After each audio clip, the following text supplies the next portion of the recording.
Go away, man. All right, this is going to be a milky episode. That's okay. All right. 3, 2, 1. What's going on, motherfuckers? Welcome to the Crocs and Hot Pockets podcast. Today is Sunday, April 29th, 2018, and this is episode 60, a very special episode of the podcast. This is a free-for-all special edition question and answer show, and today I am joined by Nip Nops and Middle Age Stream. Nip Nops, how you doing? What's up, dude? Jimbo, how what you up, doing? Playa? What up? We're going to get to these guys in just a hot second. Why is today's podcast so special? Well, I'm glad you asked. Today is aimed at streamers of all sizes. We're doing a question and answer session the entire episode. So whether you are a not yet streamer, up and coming, or brand fucking new, if you have any questions at all that you'd like to ask, please feel free to ask them. And of course, if you guys want to help support the show, ask a question, ask for advice, or give us any kind of feedback at all, feel free to review the podcast on iTunes, or you can shoot me an email at crocs@knackers.com. So the bot is officially running. Yep, he's running. So if you guys want to ask a question at any point during the show, exclamation point question, followed by your question in chat. The bot will grab those, and we'll just answer those as we're going through our points of discussion. So first and foremost, guests, who the fuck are you, and where can we find you online? Am I going first? You may go. Okay, cool. I am Dan, aka Nibnops. I've been streaming on Twitch for like 7 years or something, which is weird to even say. But yeah, you can find me on Twitch, just Nipnops, twitch.tv/Nipnops. On Twitter, Nipnops TV. I also run a little podcast called the VGT Podcast. Check that out. We air it live on Tuesdays, although oddly, we probably won't be live this Tuesday. Perfect. Perfect timing. And it's Infinite Sad on Instagram, which is a completely different name that I used to use for everything. But you know, even to this day, I've gone back and looked, and I've always gone Infinite's ad. I'm like, what? I don't understand. Like just today, I was like, Infinite's ad. I've never thought about putting the S on the other word and just going Infinite Sad. Well, it was a name that I used back in the fucking AOL Instant Messenger days. Oh. And it's with 1D on Instagram, but it was with 2Ds. It used to be my Twitter handle. It's still my YouTube, but it was after Smashing Pumpkins' album Melancholy and the Infinite Sadness, which was like my favorite thing at the time. So I just kept that screen name to this day on something. So emo till I die. like 25 years. God damn. Did you by chance listen to Billy, what's his last name? Corgan? Billy Corgan. Did you hear him on the Joe Rogan podcast? Yeah. Great. What an interesting individual. He's a crazy guy, man. Yeah, he is. A crazy guy. All right, Jimbo. Hi, my name is Jimmy, aka Middle Age Stream. You can find me on Twitch and Twitter at Middle Age Stream. Actually, Twitch and Instagram at Middle Age Stream, Middle Age Stream, or Middle Age Stoream if your Macker is trying to type out a tweet on Twitter, and Scatman69 at AOL.com. Scatman. One thing, I've gotten better at doing a lot of things over the past, 4 years of streaming on Twitch.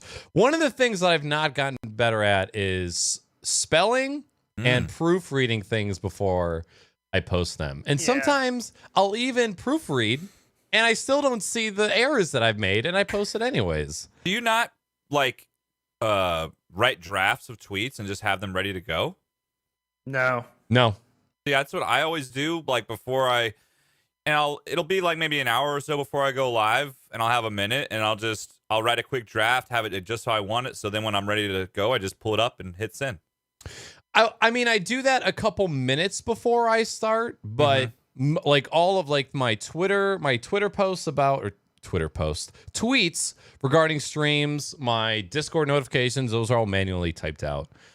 I've tried using bots to post tweets for me for both Discord and for Twitter, and I'm just not a fan of the like the lack of authenticity when it comes to that stuff. When it's just like, "Hi, I'm live," and then it's just a link, and I'm like, "Eh." Yeah. I would personally, I would like a little bit more information. Like, what game are you playing? Not like, "You'll never believe what game I'm playing." Link. No. Easiest way for me to. But I mean, I see what you're saying with the bots, of course. Yeah. I have an automated bot that says I'm live in Discord. But I mean, just pre-writing what you would write, like your personalized message. You know. It doesn't seem to matter for me. I'll fuck it up just still. forget. Yeah. I just I'll fuck it up 2 or 3 times. I type it out, stare at it like a bleached butthole, and then it's sent, and there's nothing I can do about it. Oh, here's a question. Would you guys like the ability to edit tweets? Yes. I don't think I don't know. It is tough though. It is a tough thing. That's a tough thing to do, because if you could edit tweets, then you could really screw something up. Like, what if you liked a tweet and then someone changed the content of the tweet to be something totally different? Right. And it showed that you liked the tweet that wasn't what you had originally liked. I think that's the ultimate reason why they don't do that, because then you can really mess with people, you know? Yeah. So. I wish there was you can edit tweet within 3 minutes. And then after the 3 minutes, there's no editing whatsoever. That would actually be a good feature. Even 90 seconds would be good. Yeah. Because usually I notice a typo like right after, and usually the only reason I want to edit a tweet is because I fucked up with like spelling or a link or something. Yeah. And I want to go back and do it and just edit that. That's all I want to do. I don't want to edit the whole message of the tweet. And if you kept it that way, when people do fuck up or they're mad and they say shit that they're probably going to regret, they can't go back and edit it, which adds a layer of sort of the authenticity to it, I guess you could say. Yeah, like what if we wouldn't have any interesting Kanye West tweets to read if there was an edit feature, or Donald Trump. Alrighty. Well, first, before we get into some of the talking points, what have you guys been up to lately? It is the best time of the year for me. It is NHL playoff time, so I've been watching a lot of playoff hockey. I'm a Pittsburgh, so we've had a good couple years in a row, and I'd say so. Yeah, back through the first round again, into the second round against the Washington Capitals again. So I kind of schedule everything around the playoffs when it's time for them, which is why there won't be a podcast Tuesday most likely. So yeah, but I've been watching a lot of playoff hockey because it's the best, and I also saw Infinity War Saturday. Oh, it was good. Don't worry, chat. I'm not gonna say anything else about it. It was good. That's all I'm gonna say. Especially if you are into the Marvel movies, obviously you should go see it. But you are, oddly enough, for a huge blockbuster. Like usually, even if it's a sequel, they don't want you to be too lost because they want fucking everybody to go see it. But with this one, if you haven't seen or been paying attention to the Marvel movies, like you're gonna be kind of lost like, as to what's going on, because there were 17 movies leading up to this thing. So there's is that a lot. really how many there are? Yeah. Oh my god, I had the movie spoiled for me thanks to YouTube autoplay. So I had a guy come in my chat the other day on Friday, and his fucking name was just in Avengers Infinity War 1. And I have never in my life put follower for 1 day chat on faster than I did then. Because he followed me, so I got the follow notification, and I was like, nope, motherfucker, this is not happening. And I got him quick, and then we just banned him right after that. Didn't even get to talk. I was just like, come on, man. I got like 9 viewers. You're not going to spoil it for like 100 people or something. Right. Come on. Don't target the fucking assholes. Yeah, I clicked on a random video on my own channel, and the autoplay was a scene that had a spoiler in the title. Like, Oh God. And it was the video of me burning the Hot Pocket. Like, I clicked that, and then the next video was an Infinity War spoiler. I'm like, what the fuck, YouTube? How does that even compute? But, I mean, that's just, that video probably got 400,000 hits in 24-hour span, and YouTube's like, yep, this person wants to see this video. I also never go to movies on, like, opening weekends usually, but I was like, I'm not going to get spoiled for this shit. I have kept up with the Marvel universe for all the movies. Like, I've seen all of them and kept up with it. And I was like, I'm not having this shit spoiled, like the culmination of all this. And going there though, we went last night and we tried to go at 2:30. It sold out. So we got tickets for 8 o'clock. And then when we looked like half an hour after we got tickets, it was sold out. And then every other show was sold out. Oh my God. That day. And they had us in lines outside the theater because they were still cleaning up from the previous one. Like, I've never seen anything like it. The theater, you could tell the guys who were managing the theater were like in panic mode. They were like, I don't know what to do with this. Like, too many peeps. So, but yeah, that's about it for me. What I need to find is a list of all of the Marvel movies in chronological order. Yeah, those are out there. That's they what are? we Okay. did. Yeah, my girlfriend and I started. We had seen some of them already, but we just, like, this was like a year and a half ago we started, and we just watched them all. I've seen the first Captain America movie. I've seen Doctor Strange, which was one of my favorite superhero movies, like, ever. It was good. And it's real good. Both Guardians of the Galaxy, do those technically count? Those are all in there. Yep. Those seem, I know that they're in the Marvel universe, but like those movies, just compared to the other ones, it just seems so left field. Well, that's what you'll see until you see Infinity War. Okay. But, like, that's the whole point, is like, and you need to see, so for instance, Guardians of the Galaxy will make more sense if you see Thor Ragnarok, for instance. Okay, and I've never seen either of those. I think Thor Ragnarok's the best movie of all of them. Really? Yeah, except for Infinity War. I think Infinity War is the best, but like of all the solo ones, Thor Ragnarok is fucking great. Okay. All right, Jimbo. Yeah, what yeah, up, yeah, man? Let's see. I have been well, tomorrow I actually start spring football, so I'm gonna be busy. But I mean, it's just after school practices and practices during school. But I'll be busy for the next 3.5 weeks doing that. But there's no work on the weekend, so that's the big difference between football season and, because there's no games. It's just a bunch of practices. So there's that.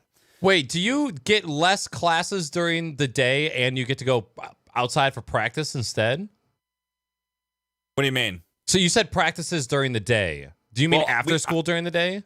Oh, I mean, well, I already have 3 of my 7 periods of the day are dealing with athletics. Like, I only actually teach this year. I only have 3 classes I teach because I have 3 athletic periods. I have a football, I have soccer, and then I have freshman football period. Got it. So half of my day already is the school day is spent coaching athletics. Anyhow, so that's going on. Movies, I saw Infinity War 2 again. I'm not going to say anything except I really loved it. I have a funny story to tell about it, but I'm going to wait a couple weeks until people have had a chance to see it, because it's kind of a funny and sad story at the same time. But I'll tell it later, and you guys will be like, oh. And Netflix, I've been watching there's this show I mentioned it before. It's called Godless. I got a couple episodes left. I don't know if any of y'all heard of it. It's really, really good. It's just a miniseries, 7 episodes. It takes place in the like the Old West, like the late 19th century, and the villain is Jeff Daniels, and he is like terrifying. Ooh. In this. Yeah. It's really, really good. So check that out if you're looking for a new show.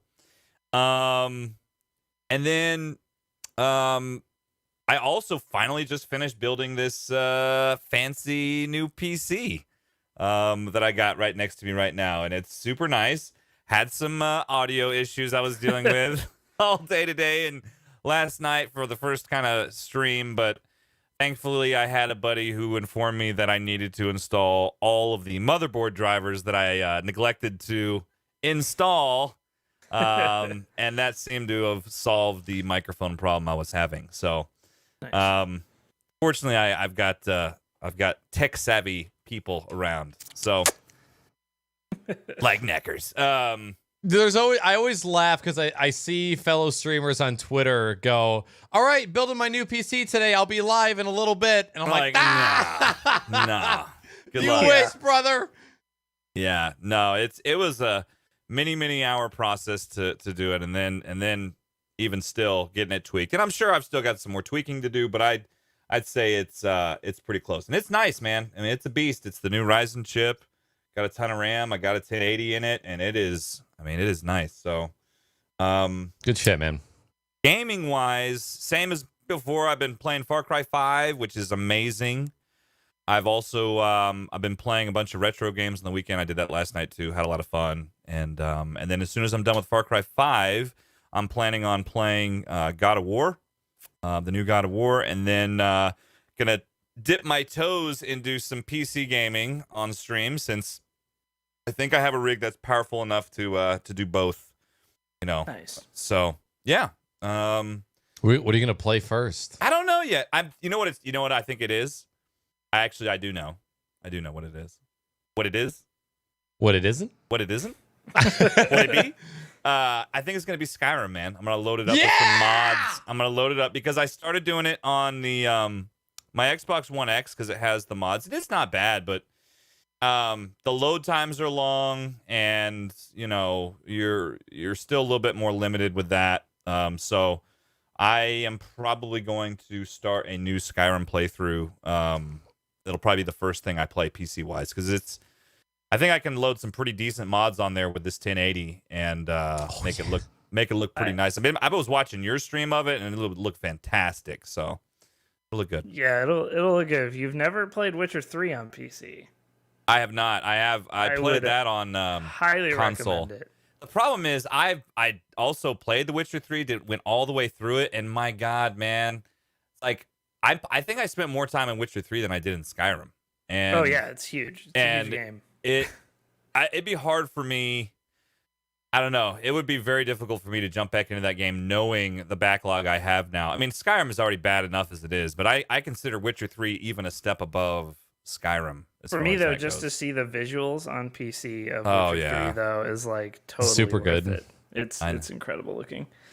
I've got that game coming up on my list. It's, I think, in like 3 or 4 games. Yeah. And I'm excited to play it, but like I've said on stream, I'm also kind of scared that I'm not going to like the type of game it is. Well, So- I will say this: Yeah, it starts out kind of slow. Like I actually started it one time and only played like a couple hours. Didn't really get past the opening area and put it away for like a month or so. Then came back to it, started again, and once I got past that opening area and where the game really opens up, then it's just amazing. So Game over. Okay. It does start a little bit slow, though, I would say. Roger. I got 72 hours into it and never finished it. So if that tells you anything. Like, I just never ended up finishing the game. Like, Hey, I but put enjoyed it. 80 into Skyrim in this current playthrough, and like I'm pretty sure if I was to play only the main quest in Skyrim, you could probably get it done in 15 to 20 hours. Yeah. It is not long at all. But all of the rest of the shit, like you could spend 10 hours just exploring caves. It's insane. That's Witcher 3. You just described Witcher 3 as well. Like, Okay. There's so many things to do. And yeah, there's a lot going on in that game. A lot more than the main quests. Okay. I'm pumped. But yeah, that's pretty much it for me, man. I totally forgot my games. Yeah, what were By you the way. gonna? Yeah. Yeah.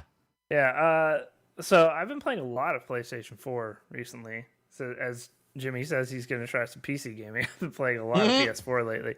I've been playing Yakuza 6. Whoa. It's my first experience with a Yakuza game. And I have watched a full playthrough of Yakuza 0, which is a sort of remake of one of the early games that only came out in Japan, I believe, originally. And then I watched Ella Jazz play through Yakuza 0, and I was like, this is fucking awesome.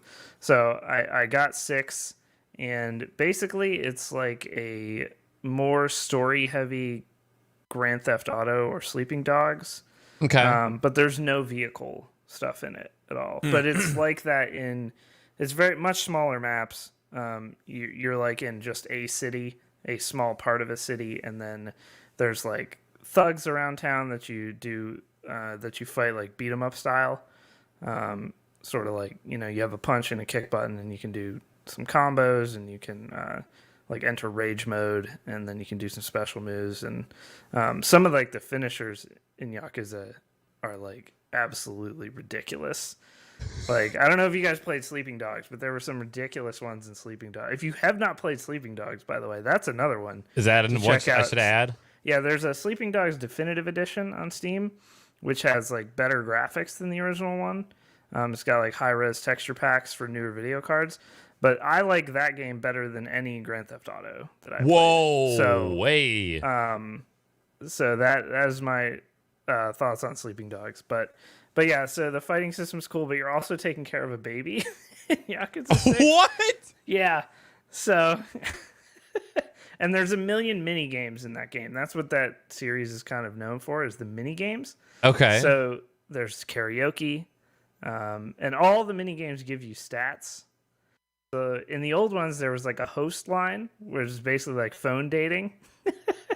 What the fuck? I don't know if that's in this one, but the karaoke's definitely in there. They have tons of old Sega games you can play. And those will give you points. Also, eating food at restaurants gives you XP. Hey. But yeah, it's pretty cool. It's pretty cool. All right. I've added Sleeping Dogs Definitive Edition. The it looks like very like a mild Borderlands in Japan kind of art style. Yeah, it's 100% GTA, like play wise. Like, okay. If you played a GTA game, you have played the way Sleeping Dogs plays. Okay. But I like it more because of where it takes place, and the story is really good in Sleeping Dogs. And the fighting system is like, it's really in depth. It's like a beat 'em up fighter instead of you don't really do that in GTA, but yeah, like the hand to hand is very limited. Yeah, there's a lot of hand to hand. But yeah, Sleeping Dogs, the definitive edition has, I think, like you can turn on like higher res textures in it because the game came out a while ago, and then they put out the definitive edition later. And I think that has all the DLC with it too, but I didn't really mess with the DLC very much, but highly recommend it. So yeah, Yakuza 6, it's fun. It's fun so far. It's actually not that long either. It's like 30 hours, I think, to beat. So that seems long compared to campaigns coming out in 2018. It's like 30 hours actually seems like a good length of a game. Yeah. Most people kind of know what's been going on in my life, so I kind of just deleted myself from this part of the script. Just streaming, getting the new stream room set up. I just bought a case and power supply for the new craft room stream PC. So I'm hoping to build that sometime this next week and hopefully get this thing up and running pretty soon. So awesome. That's pretty much all I've been doing. All right. So what we planned on doing was going over a couple points and kind of talking about some stuff during, if people had any questions they wanted to ask.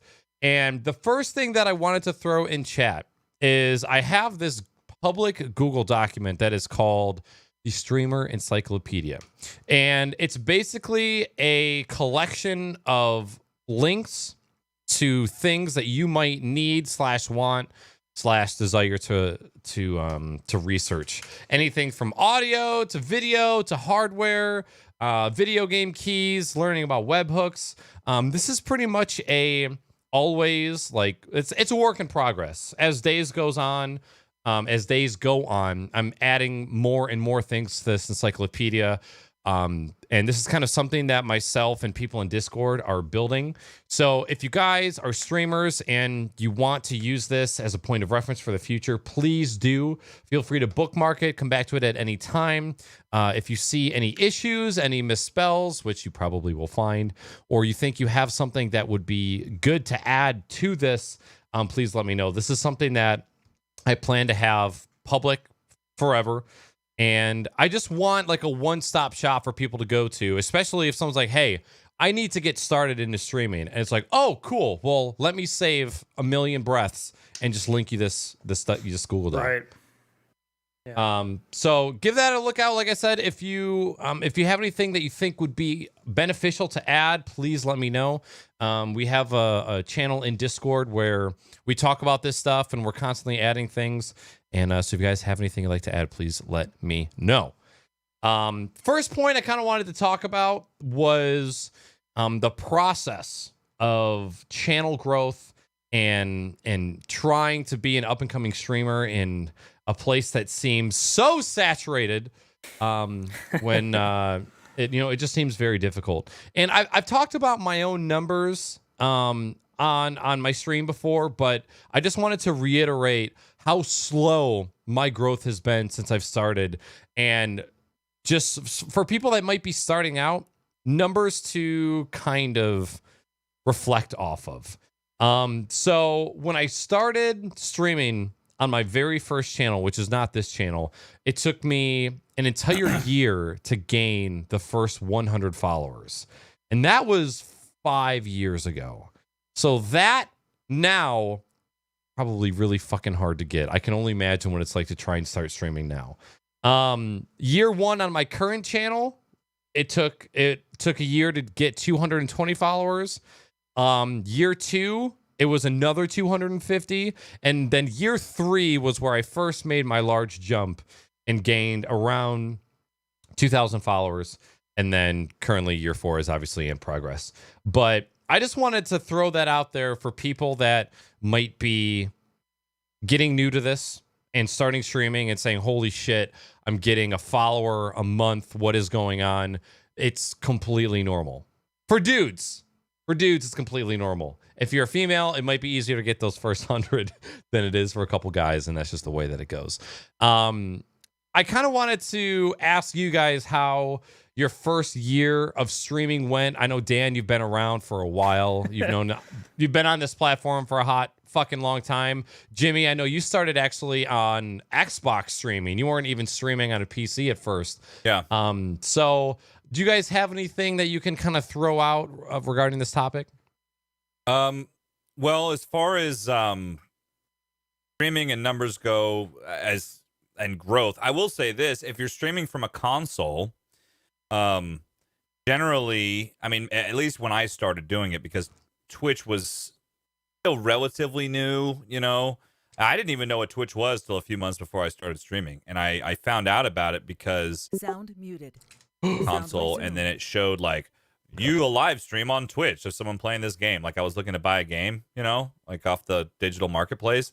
I was like, what is this? What is this Twitch? So like I started watching, and then after a couple months later, it's like, man, I think I could do this. And there was a built-in app where you could stream right from the console. I had a Kinect, so I had a camera, and I had the I had a microphone through the Kinect camera. I could also use my headset as a mic, and I did that for a few months before I decided that I wanted to build a PC and get into it. But if you are streaming from a console, you're kind of like can be a bigger fish in a smaller pond, so to speak, because you get put in the directory from the either the PS4 or the Twitch apps for just the people that are streaming from console and like the basic directories. So you're gonna get some early views that way, which went away when I switched over to a PC. So my growth initially, I think I hit 100 followers in like a month. Oh, damn. Yeah, but part of it was I ran across some people who they were also starting streaming right when I was. They were twin teenage girls. They were like became really popular and partnered real quick, and they usually host me and bring people my way, and that kind of helped out initially. And then down the road, I mean, this a little over, I guess I've been streaming now for a little over 3 years, and around my 2-year anniversary mark last year, I was just at about 1,000 followers.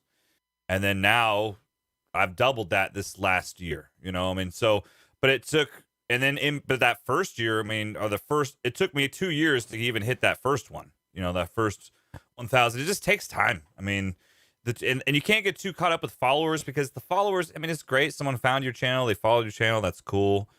But where you really want to grow is you get the people who keep coming back, You know, Yep. you know, trying Yeah. to make relationships with people that are going to come back and hang out with you, and you know that's where and that just takes time. You know, unless you happen to be exceptionally skilled at a game you're playing, which I am not. If you've watched any of my streams, so that Sound muted. Fuck. Sound resumed. a certain type of skill set. You know, you're either a MLG type player, which is a very small percentage, or you're, you know, have some sort of thing in your personality that brings people back to watch you stream.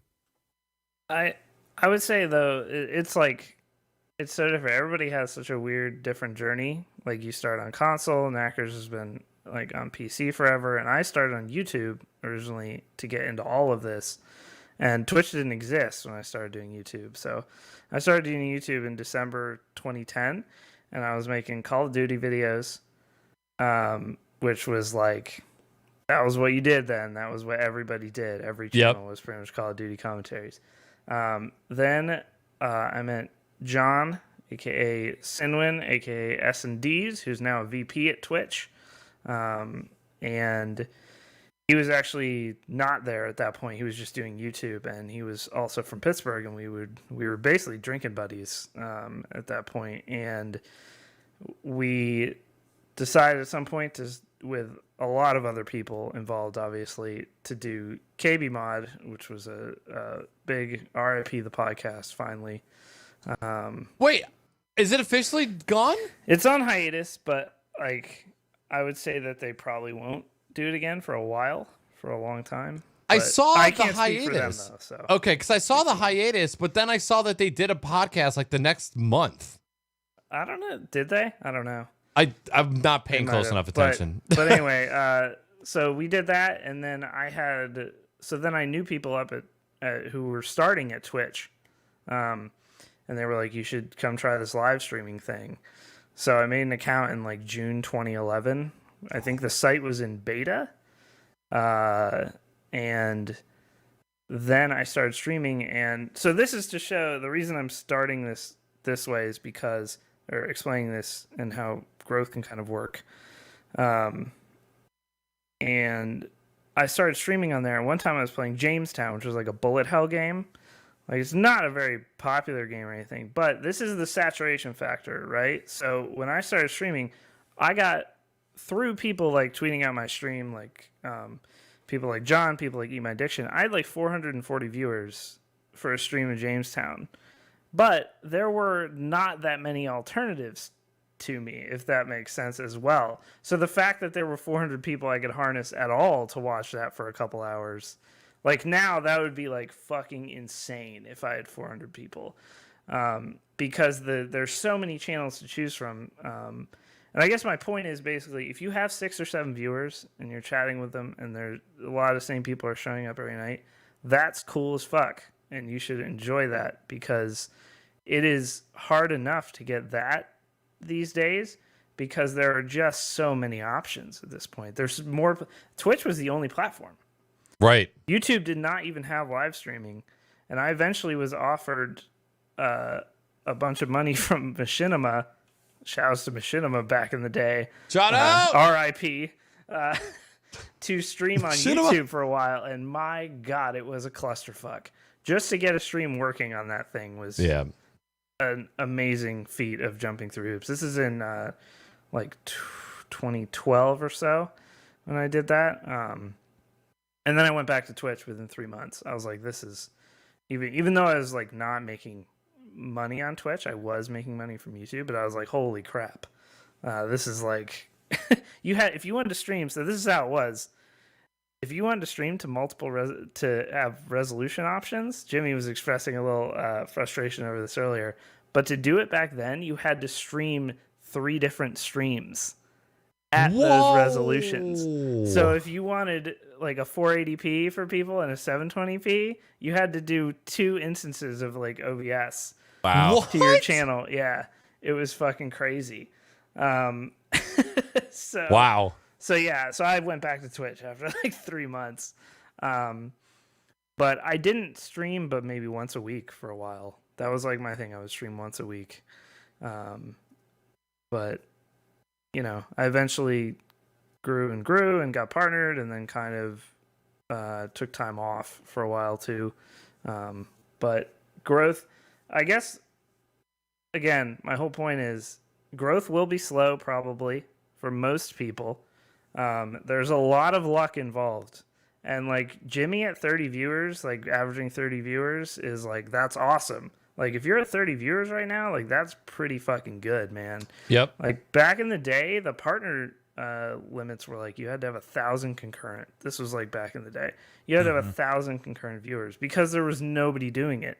So they weren't going to open it up to anyone. An affiliate didn't exist. Yeah. All that. So growth can be slow, but if you enjoy doing it, definitely keep doing it. And if you have a couple people that come back every time, make sure they're following you on Twitter or whatever social media you have, and they can help get the word out. But don't focus. I think Jimmy mentioned this briefly. Don't focus on your numbers too much. Yes, you'll go Focus insane. on enjoying the stream. Don't look and be like, oh my God, there's only 3 people in here. Well, those 3 people could be watching 8 million other channels. Yeah. Yes. On Mixer or Twitch or YouTube. Yep. Or, the that when it was the only game in town and you only had 3 or 4 viewers, that might have been actually a little cause for like, what am I not doing right? What am I doing right? But I think now anything you can get and enjoy in your stream, that's the key. If you're not enjoying it, then you're definitely not going to grow because people can tell. Yep. So I did the math the other day, and with 30 concurrent viewers, you are in the 0.03% of broadcasters on Twitch. Like you are beating 99.08% of other streamers on the platform. that's why when people look at the affiliate requirements and they see, I forget how many concurrents it is for a month. I think it's 3. Yeah. To get 3 affiliate? concurrents? Yeah. I believe so, yeah. That's why that's as low as it is, because it's actually not that easy to get 3 or 4 consistent viewers every time, like anymore. But yeah, so it's a different game now. It really is. Compared to, someone had tweeted the 2013 Twitch year in review, and back then there was 900,000 broadcasters and only 5,000 partnered channels. And nowadays there's 2.5 million broadcasters, So and crazy. probably I would guess around, it's at the end of 2017 there was 27,000 partnered broadcasters. So an extra 22,000 partnered streamers and an extra 1 point however fucking many million people. And I can't remember. I think if you had 5 viewers, I think that put you in the 1% of Twitch. Yeah. So just having those 5 people automatically puts you above the other 99%. And I actually sent this to Weenie in Discord. God, oh my God! The fucking noises that are coming from all of my computers and ruining the audio experience of this podcast. God damn it. I've accidentally muted TeamSpeak twice, and then fucking space is low. I actually need that. Oh, that's why, because I fucking am recording the podcast. Son of a bitch. All right. That'll probably happen at least one more time before the show's over. I sent that analytic to Weenie, and I said, hey, if either of us ever bitch about numbers, remember that the way we are, where we are at with our numbers right now, we're in the 1%. We're in the less than 1%. And that is something to be thankful for. And that it's crazy that there's that many people streaming on Twitch. Just Twitch. I wanted Twitch, yeah. Just Twitch. 'Cause I think Mixer is actually growing pretty well, and YouTube is cooking right along these days. It used to be a punchline, but they're doing pretty damn well over there. And watching a stream on, at least on the gaming side of things, like I'll watch Face It, the CSGO on there, and it's a fucking nice interface and good experience these days. It took them a long time to get there, but yeah. Is that a completely different platform, like a streaming platform? Is that what Face It is? No, Face It's just a Counter-Strike League. Okay. They're like the only channel I watch on YouTube, but like it's a fine experience. Speaking of Facebook, do you have any broadcasters that you know that went over to Facebook Live? Nope. Jimmy, you? No. Except for ESL, all of ESL. Fucking ESL.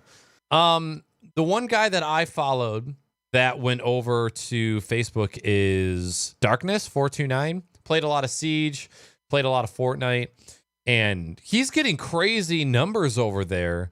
But I don't know. I think what horrible timing would be to go over to Facebook now for streaming with their data breach shit that's going on. Yeah. And like, I don't want to be commenting in chat with my full name, just chilling out there, just hanging in like a profile picture. That fucking scares me. I think my main complaint about Facebook, and I think the main downside to it, I have watched ESL events on there, and the video quality and all that kind of stuff, and like it doesn't buffer or anything for me, and all that is completely fine. The main complaint I have is I like to watch stuff on my TV, and I get, though, that most viewers are watching streams on computers or on phones or on tablets. Yep. But I like to watch stuff on my TV, and there's no Facebook video app for like Xbox or Roku or anything like that. So whenever ESL has an event, I usually just watch it downstairs sitting on the couch, like for a big Counter-Strike event. Yeah. But I can't watch, ESL finals. I will have to watch on computer. There's no alternative. So that cuts out some viewers that you would have. Yeah. So. Fuck, what was I gonna say? It was something gonna be about Facebook, but yeah, it seems like they're making strides to make it a mainstream platform. It just doesn't seem like it's there yet. But anybody who's getting in on the ground floor, they might hit it big. And I can only imagine what Facebook paid them to come on over and stream on their platform instead. MLG tried that for a little bit, so, and then now they're dead. So, oops. All right, let's tackle a couple questions that came on in. The first one came from Snowguard. What is the best bot to use? So I'll let you guys give your opinions first. Fatbot in my Discord is the best bot. Fatbot is number one. No, don't. That is not real. That is not a real answer. Fatbot is a god, though, if you come in my Discord. But not a useful god. He just has a lot of memes. He's a meme god. But the only bots, I use two bots in my Twitch channel. I use Nightbot because I used it for, 5-6 years, and it was the OG. It was the first one, really. So I have a lot of commands in there, but I use the Streamlabs chatbot for instance, the question command that you used to put in this question. I got that from Knackers, told me about that, but that is the only other bot I've attempted to use. But most of my shit is through Nightbot, and I think Nightbot, I don't know if MooBot exists anymore. Really? But it might. I don't know. I used to use MooBot. I don't use it anymore.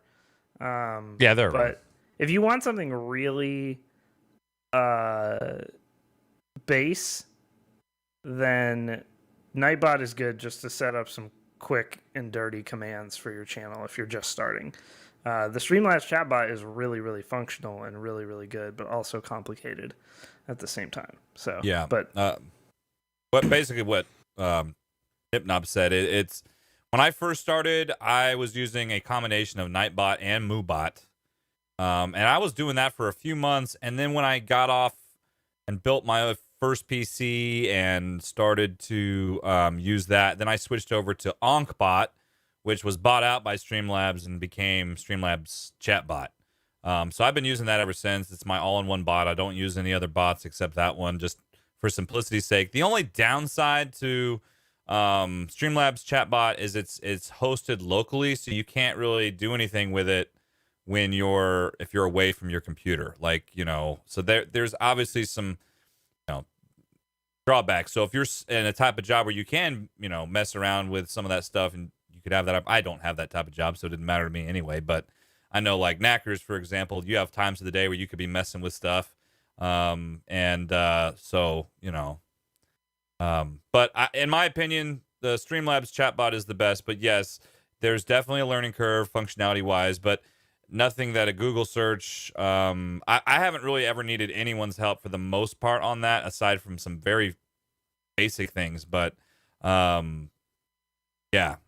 You can pretty much teach yourself everything with that bot with a few presses of button because so To many people agree use with it. you, the only reason I'm not fully using that is because I have a million stupid joke commands in Nightbot, and Yeah. I have no way to mass move them over. Yeah. So that's why Oh. Nightbot still exists for me.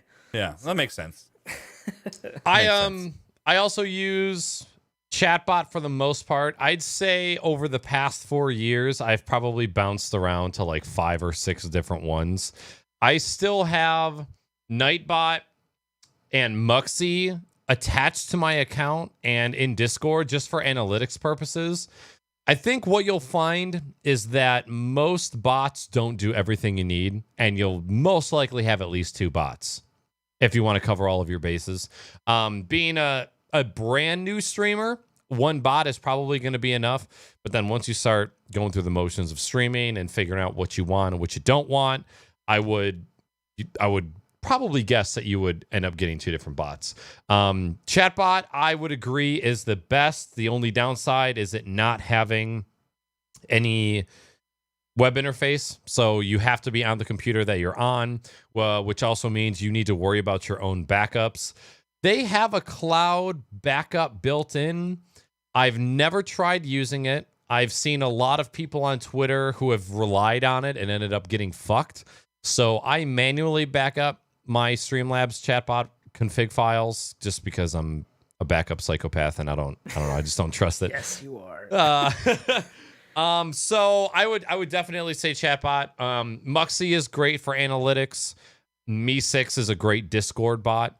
But I think if you're just looking to manage chat, I would say either chatbot by Streamlabs or Nightbot. I still use Nightbot for URL whitelisting because URL whitelisting and chatbot is very finicky for me sometimes, so I don't rely on it. And it's Nightbot also has chat logs. So if you ever want to go back and check on something that happened last stream, you can do that. Oh, shit. Ow. Razzle with a joke question. Hazard asks, all of this stuff you guys said is cool and all, but can we talk about the real issues, why Fortnite is the best game and how it changed all of our lives? Are either of you guys playing Fortnite at all? No. I'm kind of at a standstill. A week ago, I liked the game. And then I was watching Summit play it.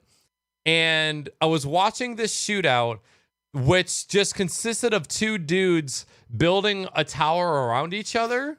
And it was just a game of defense. And just everybody's just jumping and spam building. And nobody's shooting at each other. It had to be 1 to 2 minutes of just defensive building and nobody shooting, or like one person chasing the other person. And I'm sitting there and I'm like, this is the game.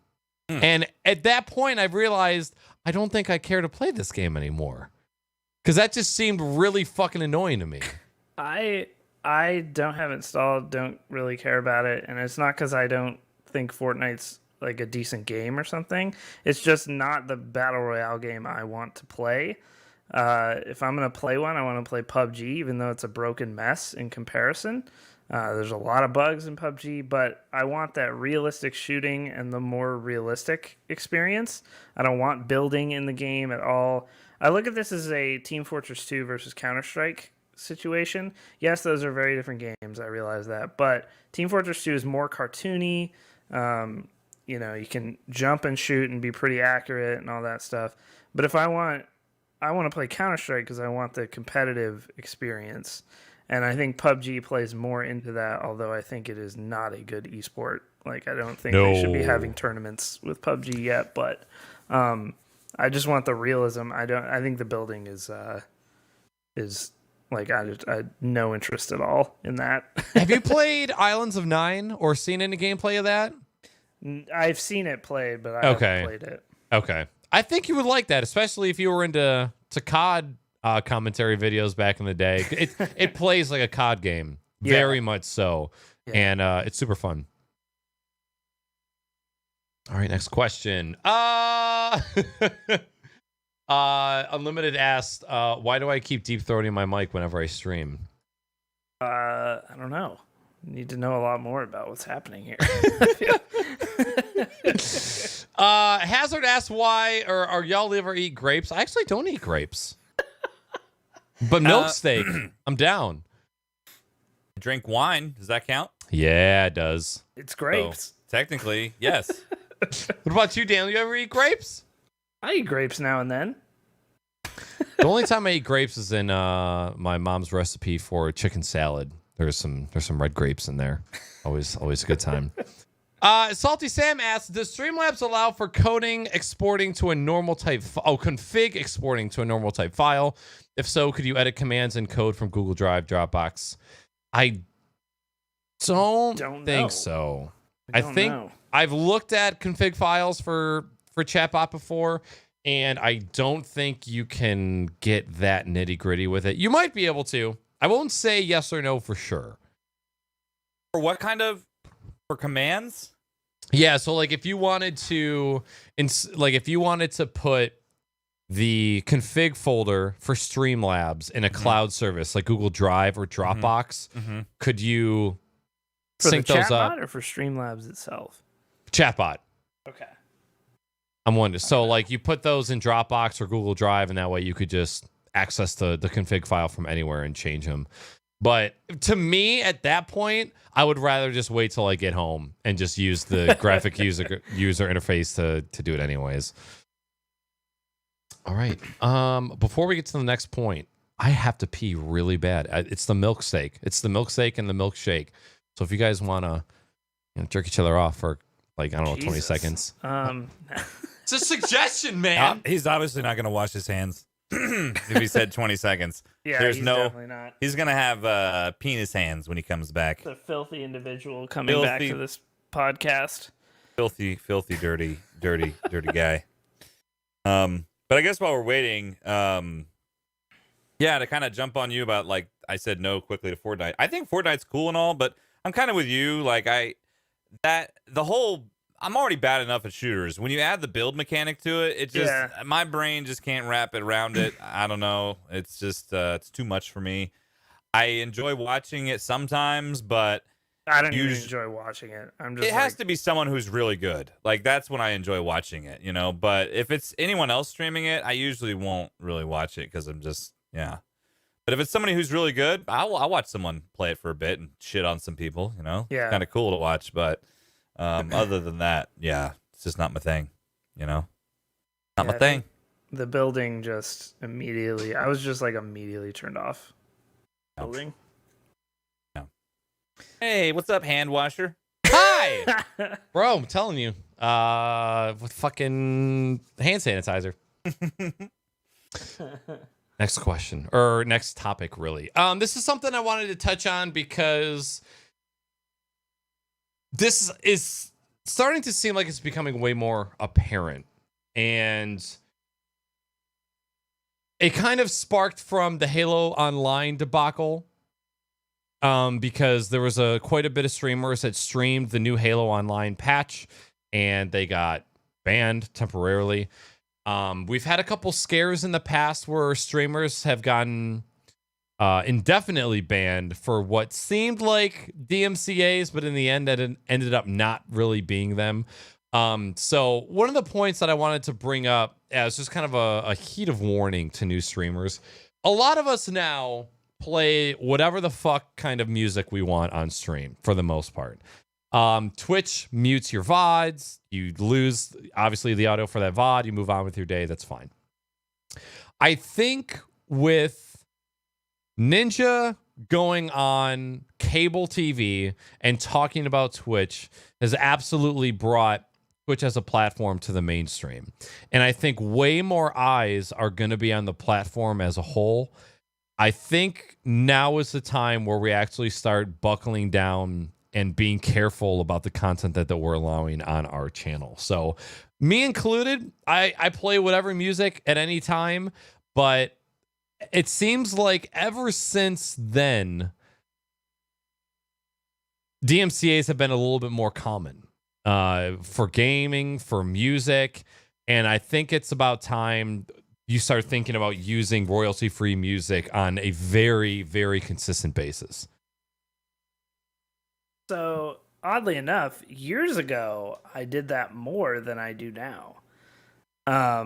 Because there was a time, which is kind of past for some reason, where there were a lot of royalty-free music companies, like Monster Cat is a big one that everybody probably knows, for instance, that were making really hard pushes to get people to use their music on streams, and they would just let you use it. And you could partner, you could be a Monster Cat partner, and then you would have their whole library.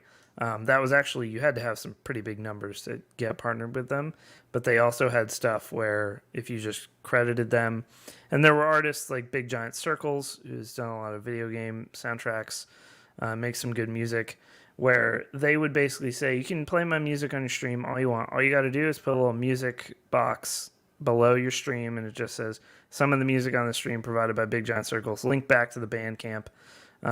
And I actually used to have a music section with Big Giant Circles, a buddy of mine's band called Amplifiers. Their shit is not royalty free, but he was a buddy of mine. So, and Monster Cat and things like that.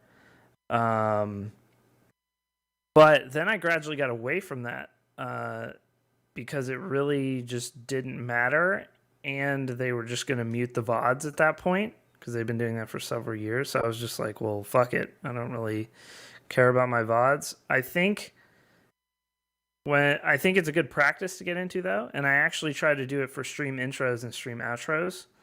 I try to use, like, The Midnight is a band that lets you play their shit on stream. They don't care. And I fucking love their music as well. Midnight's so good. So I use the Midnight's instrumentals albums, and they just don't care. You can play it on here all you want. You don't have to credit them. But there's so many weird... It's a very hard thing to worry about.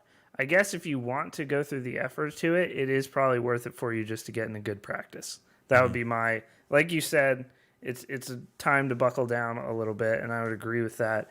And especially if you start seeing your channel grow, and you start getting bigger and bigger, then you're really going to want to think about not, even though I see, people with 1,300 viewers playing whole albums. Right, start to finish. I mean, Well, my only thought, it's the similar thought. Most of the time when I'm streaming, if there's music on, it's royalty-free type music, or stuff that, that's not going to get flagged for VODs. However, occasionally there's a type of stream I'm doing where I know I'm going to, like, last night where my mic was jacked up, and I knew it, and so I was like, well, I know I'm gonna delete this VOD anyway, so I opened up song requests, for on YouTube. So it's like basically people put in whatever they want. You just got to be careful, you just don't want to make it a habit of where you're playing licensed music all the time, just in case, and you definitely want to make sure if you do have that, and if you have a big strike, like long sections of your VOD that is muted, might want to just go ahead and delete the VOD. There's no point keeping that sucker, Right. Yeah. Delete that's that. a good idea, actually. I didn't even, for some reason, had never thought of doing that before now. Just delete that thing. Just delete the VOD and just to try and help protect yourself, because it's, the better safe than sorry. But just use common sense, which I know is a stretch for some people. But if you have the wisdom to be here listening to this podcast right now, surely you have some type of common sense, right? Right. So right. Use it. Use it with music. Monster Cat now actually has a subscription service where you pay $5 or $10 a month. It might be 10. No, I think it's 5. I can't remember. There's a link in the streamer encyclopedia. You pay $5 or $10 a month, and you can play any Monster Cat song on stream. And that is, of course, you're limited to electronic music, which I know isn't a lot of that's not a lot of people's fancy. They don't just enjoy the electronic. But for the most part, for intros and outros, it's great music. It's pretty mainstream now. There's other applications like Pretzel. Pretzel Rocks is a music app that you can download that plays only royalty-free music. That's a great one to have. There's a couple things out there, but I remember probably about 3 or 4 months ago, there was this huge thread on Twitter going around of this girl who got indefinitely banned on Twitch. and she was playing it off like it was music copyright, but really she had gotten banned 4 or 5 times previous, and then the DMCA that struck her account was pretty much the last straw. But with Twitch, I think Twitch officially is mainstream now. Like, I think there's 100%. No doubt that it is now mainstream with one of our Twitch's biggest broadcaster going on cable television, talking about the platform.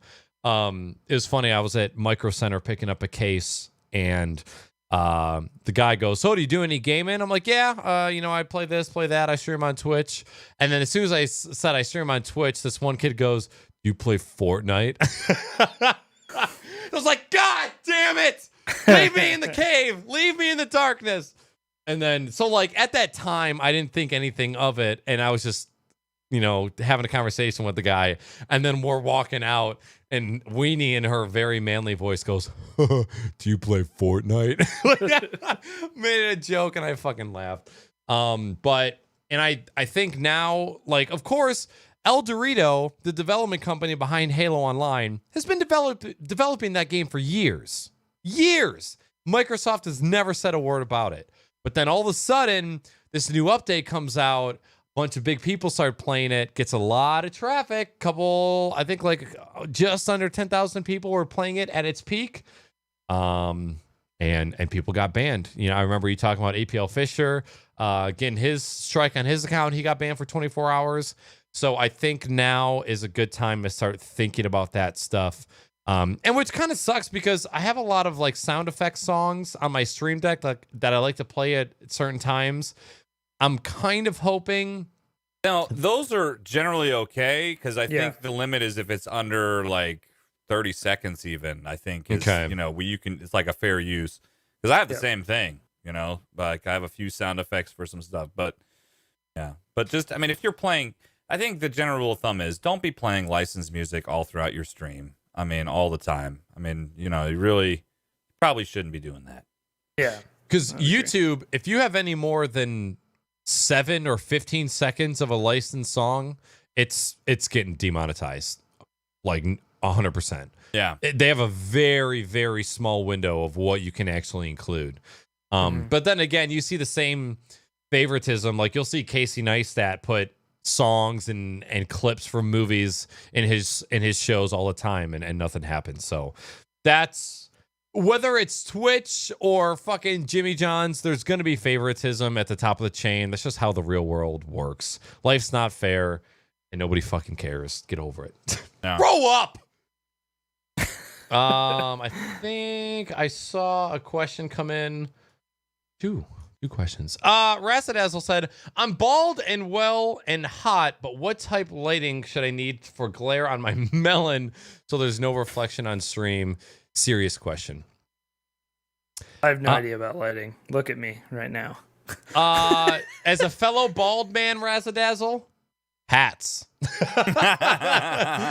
I've actually one of the main things that's going to come into play when it comes to lighting is diffusers. So a lot of professional lighting setups, you can buy light boxes that have diffusers built in. I have paper towel that is taped over these Target lamps that my Philips Hue bulbs sit in, and they work great. So I don't get too much shine. So I would say as long as you're diffusing the light that's hitting you, if you can see the bulb that's lighting you, it's most likely bad. So getting some type of diffuser. If you're using LED bulbs, which don't generate any heat, you can put a paper towel over the lamp enclosure and you won't danger yourself to fire. So I would say that's the way to go.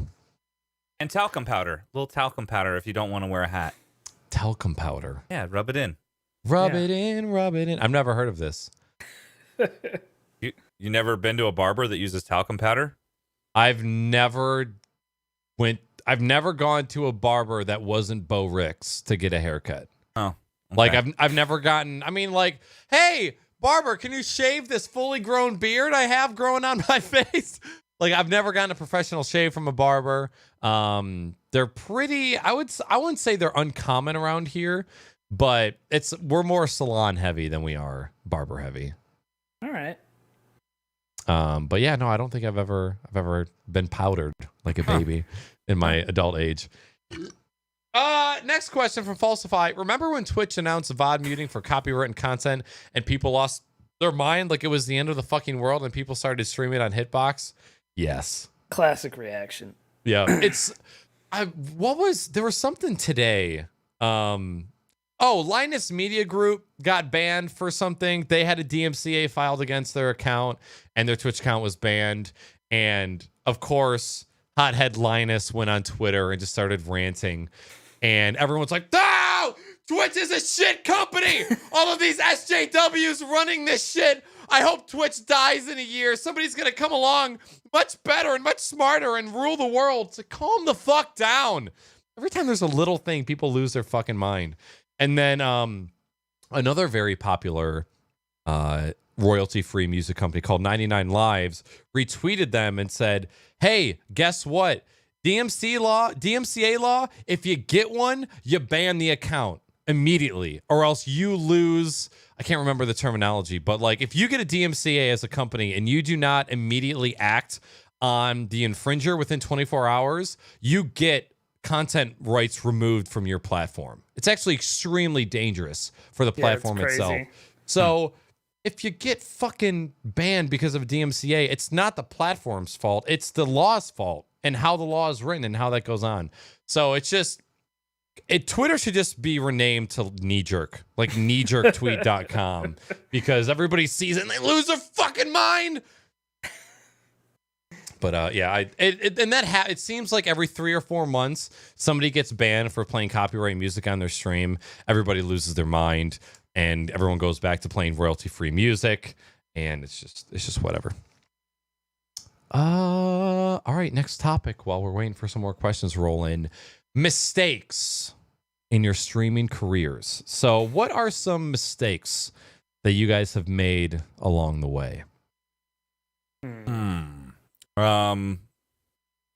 I would say, well, I see you got a later question that's kind of similar to this. Yeah. Yeah. Like it's kind of similar to the next question, isn't it? Yeah, okay, so the next one isn't necessarily related to mistakes. I guess I kind of worded that a little weird. So the next question, I'll just say it now. What did you have to fuck up and learn for yourself, even though you were told 9 times not to do? So as far as that's concerned, I would mean like not focusing on numbers. Like if every streamer tells you don't focus on numbers, but as an upcoming streamer, you look at your analytics every fucking day because you're a psychopath. As far as mistakes made, I would say like getting way too fucked up on stream and showing your credit card information. I've definitely done that kind of shit. Yeah. I'm an alcoholic though, so it's a little bit different for me. Right. I don't think I had ever seen you. Well, maybe, I don't know. Alcoholics are really good at not showing that they're drunk. Well, I would always black out. That was my thing. I would really? Black out. Yeah, I would black out on stream all the time because I blacked out really heavily. I have a lot of brain damage from a stroke that I had. So after that, I would black out after like 3 beers, and I would black out every time I drank. 3 beers? Yeah, because I just, and then I would have zero control after that too. So I would just do whatever. The only blackout story I know of yours is one I heard on a podcast. Was you puking in a crock pot? No, I do have a good one though. From early in college, the bus stop story is the best story. Wait, was that not you? Am I getting people confused? Me. I could have sworn I heard a story about there was some sort of gathering at the house, and your girlfriend/wife had been cooking something, and then you decided to puke right now. I think I did that. I don't remember that though, and I don't remember that incident at all either. I'm gonna have to go digging. But I never did anything like against TOS on stream. But I think that in my opinion, if you know you can't handle your alcohol, or you know that you black out, don't do what I did. Do not stream that way, because you could easily do something to get yourself banned or just fuck yourself up. But yeah, I would say if you're gonna do it, know what you can handle. Because there are people, and even big streamers, who will do like, I'm gonna do a shot for every sub or some shit like that, and it's just like, what are you doing, bro? Yeah. Like you're just. And there's been many stories, although I can't recall anything specific, of bigger streamers really fucking up because they were drunk. And I like I said, I'm struggling to think of an exact example. The last CSGO commentator who dropped the N-bomb. Yeah, there you go. Sadakist, the CSGO commentator, had a drunk stream of PUBG, told a guy to kill himself and drop the N-bomb on stream. And his career, although not over, is on life support right now. He was the premier commentator in CS, along with... really? Yeah, him and Henry G were kind of the premier tandem to do like your finals of tournaments and stuff like that. How he is sad. Yeah, exactly. That's what I mean. Exactly what I'm saying. Oh my God, falsify. Only Use Me Blade did shove his finger up his anus on stream for $50. That did occur. I don't know if he was drunk though. I also saw him making out with some girl where their boyfriend was at the house that they were partying at, and like they were face to face, and I'm pretty sure Only Use Me Blade had his hand on the other girl's boob, and the dude came down the stairs, came into the camera frame, and then immediately just walked away. Like, oh my God. What? I mean, there's a line where you're funny drunk, and then you cross into this person needs to go to sleep and get off this stream drunk. Yeah. And there's a guy, and he won't mind me telling a story. There's a guy that was a KML follower, and he also did stuff for KML for a while, named Titty. And he is extremely good at Dark Souls. That's kind of his thing. He does not stream much anymore. He's a really good dude, though. But he got really, really fucked up, and this was like 5 years ago. And he ended up getting hundreds of viewers, but it was only because he was puking all over himself on stream. Oh my God. And then he never got those viewers again, and it was just like you know what I mean? It's like, you know, it's funny for a second, but do you really want to be? That's the only example. And we had to have Twitch shut off his stream after a while because he was just so hammered. Like, we called admins in, and we're like, you gotta please help, shut this off. Yeah. So yeah. Well, speaking of alcohol, because I drink regularly for my streams. I mean, it's a part. I mean, shoot, my freaking emote is a beer emote. You know. That said, I also know that what I can handle, and I also am pretty careful. Now, I'm not saying it's always happened. I think there's been a couple streams where I might have gone overboard, but especially in the last year, I've been a lot more careful of that. I've never seen you out of control on stream. Right. Ever. Yeah, like I said, it's been pretty, and I've usually caught myself. I'm like, all right, I gotta go. You know what I mean? It's just I usually quickly realize it's time to stop. But and I just end the stream. But there was a couple of moments where I had to end the stream early because I realized I'm like, I can't see. Pretty freaking hammered right now, actually. Right. You don't realize it when you're sitting in a chair for a while, but then when you get up to go get another drink, and you're like, oh man, like you fall going up the stairs. It might be time. You fall going up the stairs, spill your drink, go back, get another drink, fall again. Might be time. Yeah. Yeah. Might be time. So, as far as mistakes, I mean, that was one. Did you fall up the stairs and spill your drink? Twice. Okay. All right. Just want to clarify. I think another one that I think sometimes people get lured into early, even I did when I first started, was the giveaways thing. Like, you know, stay away from, and don't announce them really in your titles. The only reason to announce it in your title is if you have an established following that of people. But if you're just starting out, do not put that in your title. You're just going to bring in people who aren't there for you. They're just there to try and win some stuff and know that the odds are good because maybe you don't have a lot of people in your channel. So just try and avoid that. I made that mistake early, and a lot of those kind of like early, and it wasn't like great stuff I was giving away, but you know, it was stuff that you just don't do that. If you're going to do a giveaway, don't announce it. really, at least not in your stream title. Whatever, if you can maybe announce it on your Twitter feed or your Instagram feed or whatever it is that you use, your Discord channel, right? Announce it there. Say, hey, I'm going to be doing a giveaway tonight. When you pop in, whatever. Don't put it in your title because you're just gonna attract the wrong type of people. But the people that who are following you on your social media or in Discord or whatever, yeah, you can put it out there, but don't put it in your stream title. That's a bad idea. And you just invite the wrong sort of people. I think a mistake that I made many times, which is going to go into a couple other topics on here as well, is forcing myself to stream when I was not feeling like streaming. Mm-hmm. That is a bad idea. Don't think you just have to keep grinding because the grind is there, because it will be a bad stream for you and you will not feel good afterwards. You won't be entertaining. You're just going to be,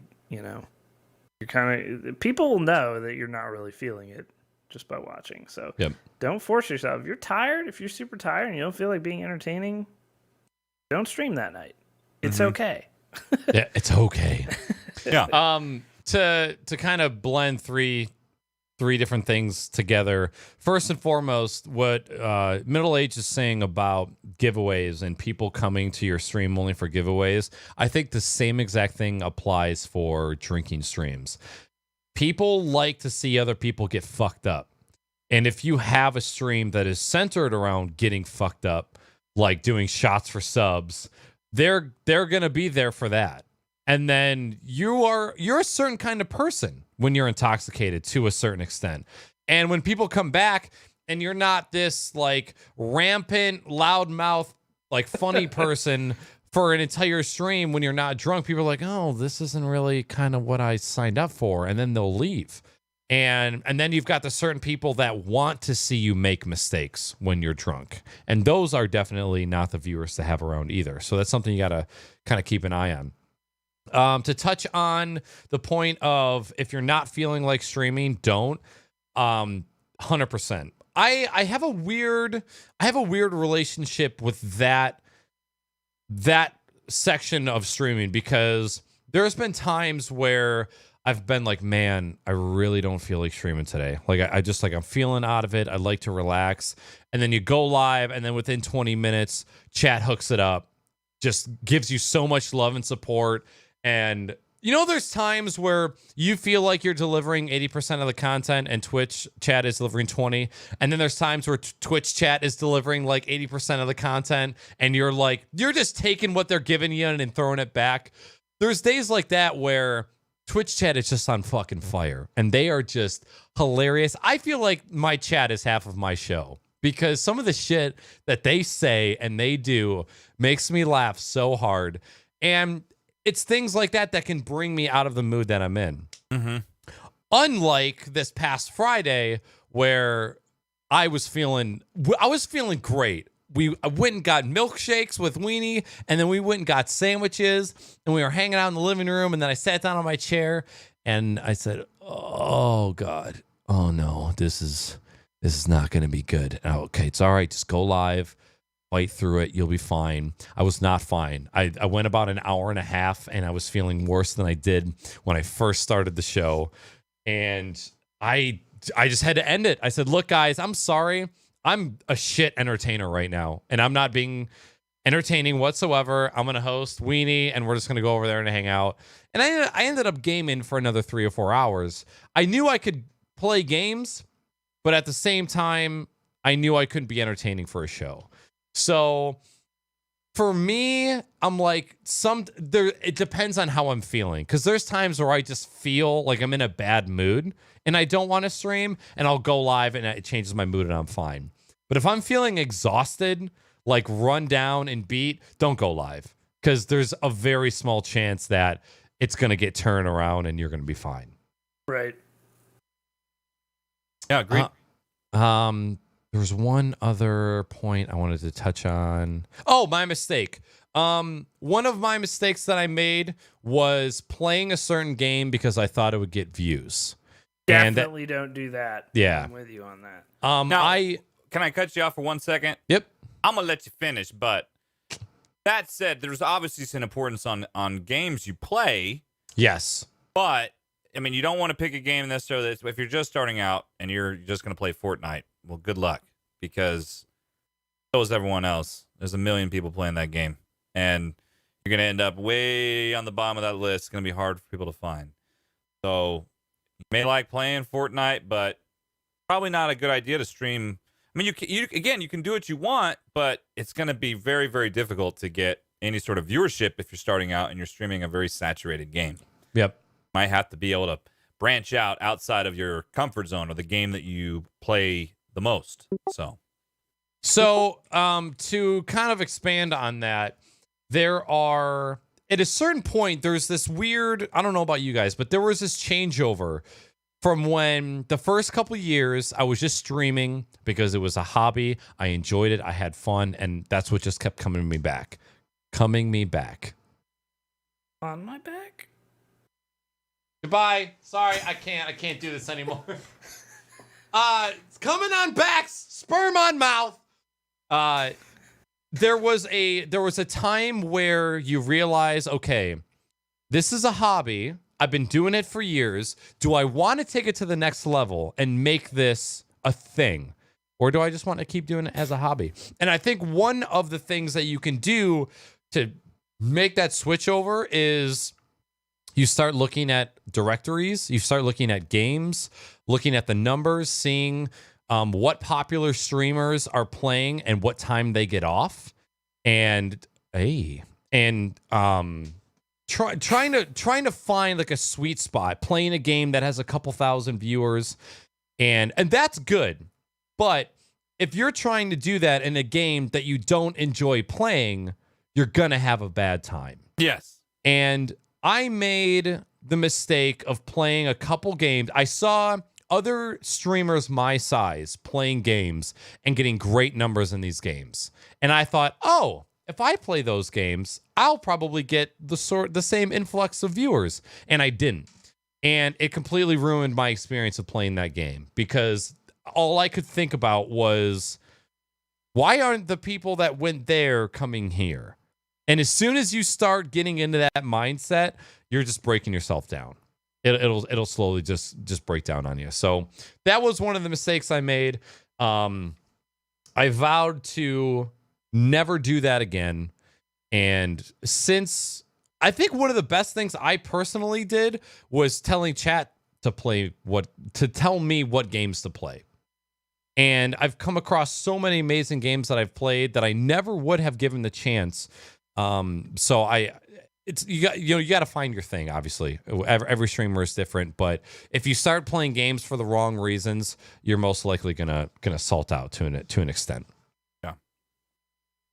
Let's see if there's any questions. You guys are killing it. G Dude asks, if you had to pick one, would you be blind, deaf, or have a baby dick? Jesus. We had this question on my stream the other day, and it went pretty well. I'd probably go deaf. Yeah.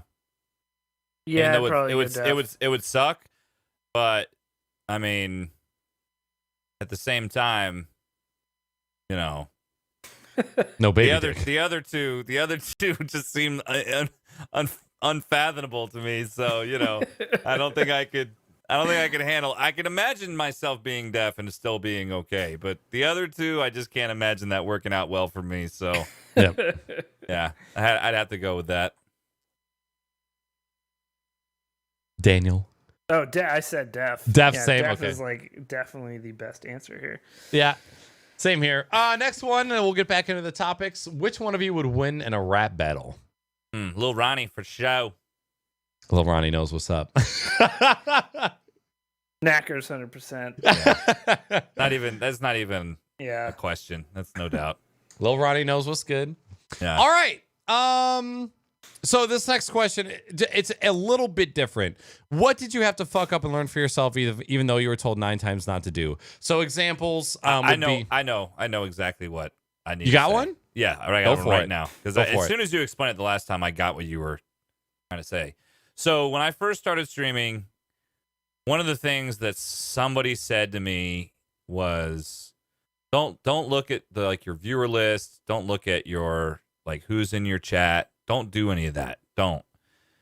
But at the same time, when you first start out, you want to know if there's people watching, and you want to know what the numbers are. You just want to, even though I was told that advice, I didn't follow it. I didn't.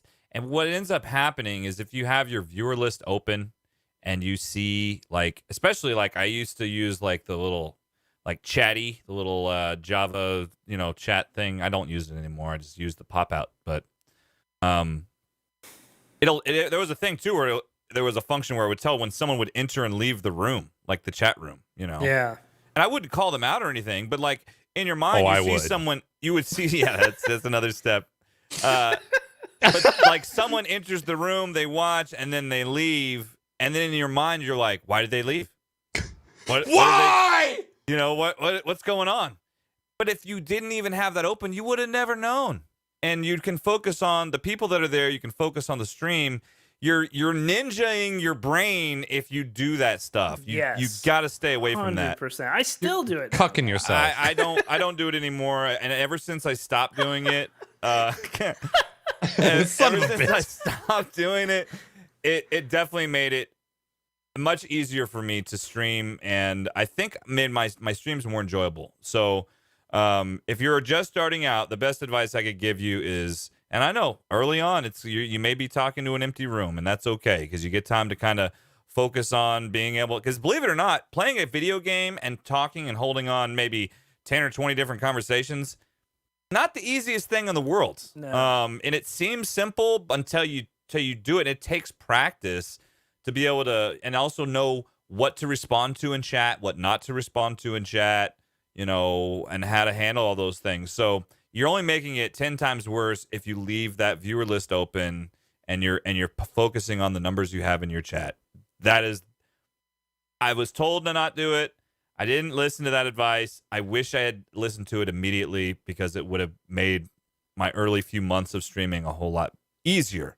And so if there's one thing you take away from this, if you're just starting out or you're planning on starting out, don't make the same mistake I did, and do that, because it was dumb, and it hurts. I think overall it hurts the quality of stream. Now, if you got tons of viewers where you can't even tell anyway, I mean, you could have it open, whatever, it's not going to matter. But I mean, definitely I would say for 99% of streamers, you probably should just leave that tucked away, while you're streaming, So that's it, mainly. Okay.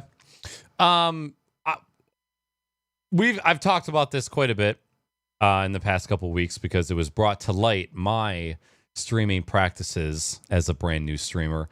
And one of the things I used to do was I would have Chatty open. Every time someone would join the channel, I would call them out and say, yo, what's up, so-and-so? Welcome to the show. Immediately see them leave.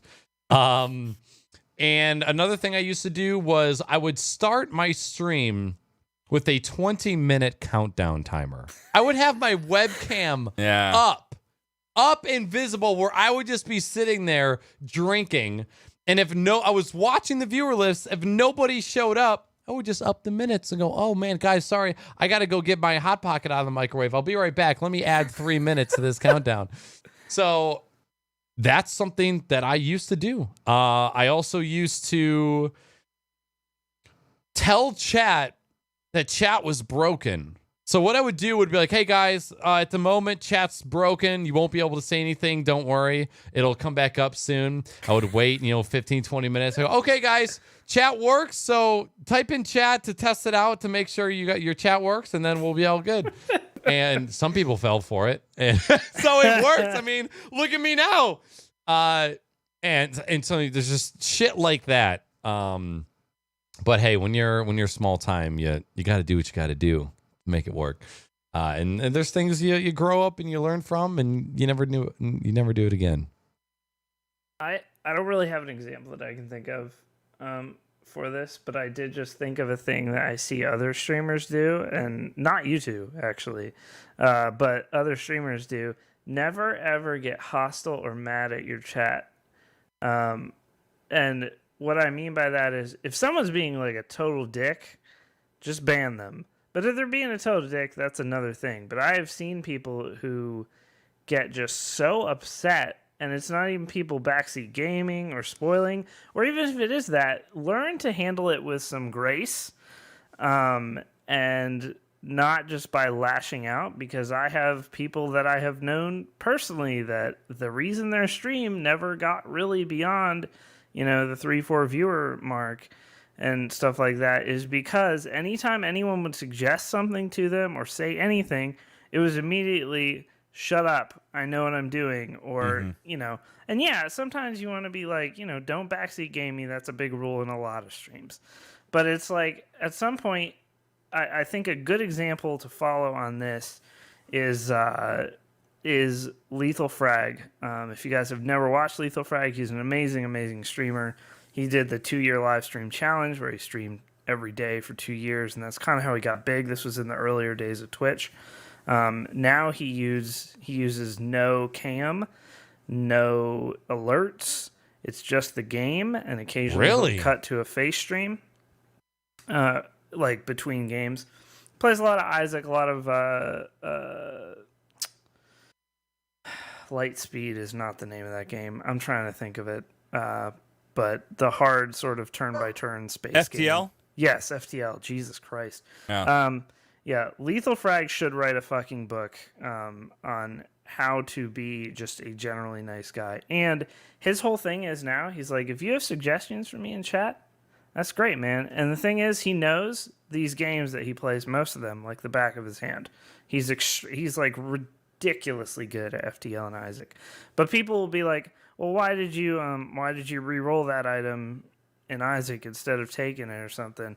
Or they'll be like, you should have kept this for this reason. And he'll just be like, I see that, I see why you would say that, but I was going for this time. And it's just like the most calm and chill response. And he is the guy who, above anyone, I have tried to learn how to stream from day one. He is my number one biggest influence in this space, is Lethal Frag. Just an amazingly nice and humble guy.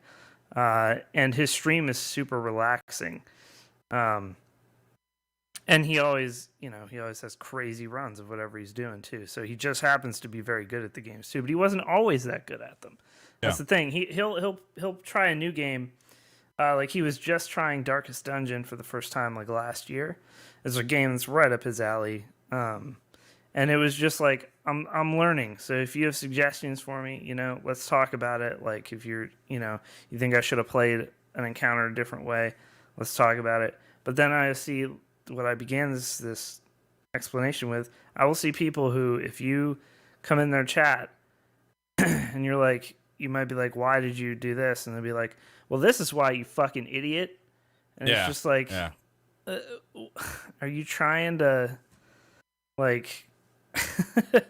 There was somebody, I saw a clip of some popular League of Legends streamer where somebody donated and asked why he wore a hoodie all the time. And he goes, oh, I don't know, because I just don't give a fuck. I don't give a fuck about what you as a hater think. I don't let haters dictate what I do with all of my life. And he has one of those like vocal fry Orange County voices where everything he says ends in a question. Right. Very interesting watch. But it's like, dude, just chill the fuck out. Oh my God. Yeah. Well, this is different. Someone just brought up Tyler One in chat. Tyler One's whole persona is being a rage head. Like this is different though. This is just people who are streaming and being chill, and then anything you say sets them off. And I've seen people who they'll be asked a simple question and they're just like, well, you're a fucking idiot and here's why. And that's their response. And it's like, is that like cool of you to just yell at someone in your chat who's just trying to, they're just trying to learn about something. What I will say to that is context is everything, and Twitch clips can eliminate context. I've had viewers in the past who their persona as a chat member is for everything they say to give you shit. To shit on. I have those too. Yeah. Yeah. And personally, I think you have to be a type of person to be able to deflect that every time, all the time. I'd like to think that I can deflect that stuff. But when you have somebody who says something negative every line of chat that they enter is something negative, it wears on you. Yeah. Like it's That's just actually one of the points I put later on, but we can get to that later. Okay. Yeah. Okay, Yeah. then I won't touch on that quite yet. Yeah, we'll touch on that. I actually had a point I wanted to make on negativity. Dope. All right. Next point. Playing with viewers. How do you guys do it? Not often. And because I play the main reason is I mainly play single player games. It's not because I don't necessarily I just prefer those. When I do play with viewers, it's usually the Jackbox games I like to play because it's really simple. All you need is a screen to watch the game on, and they've integrated like delays for it, so everyone can play. Even with the delay of Twitch, you can still play and have fun, like Drawful. I love it. Yeah, those sorts of games are fantastic to play, and they've even have features now where you can have the Twitch authentication to where you can't just be randomly. It shows who the Twitch person is. You could easily ban someone if they come put something offensive. I mean, it makes it's pretty simple to do. That's probably one of the easiest ways to play games with viewers. The other thing is you got to be careful about, because I see it all the time and I've watched some.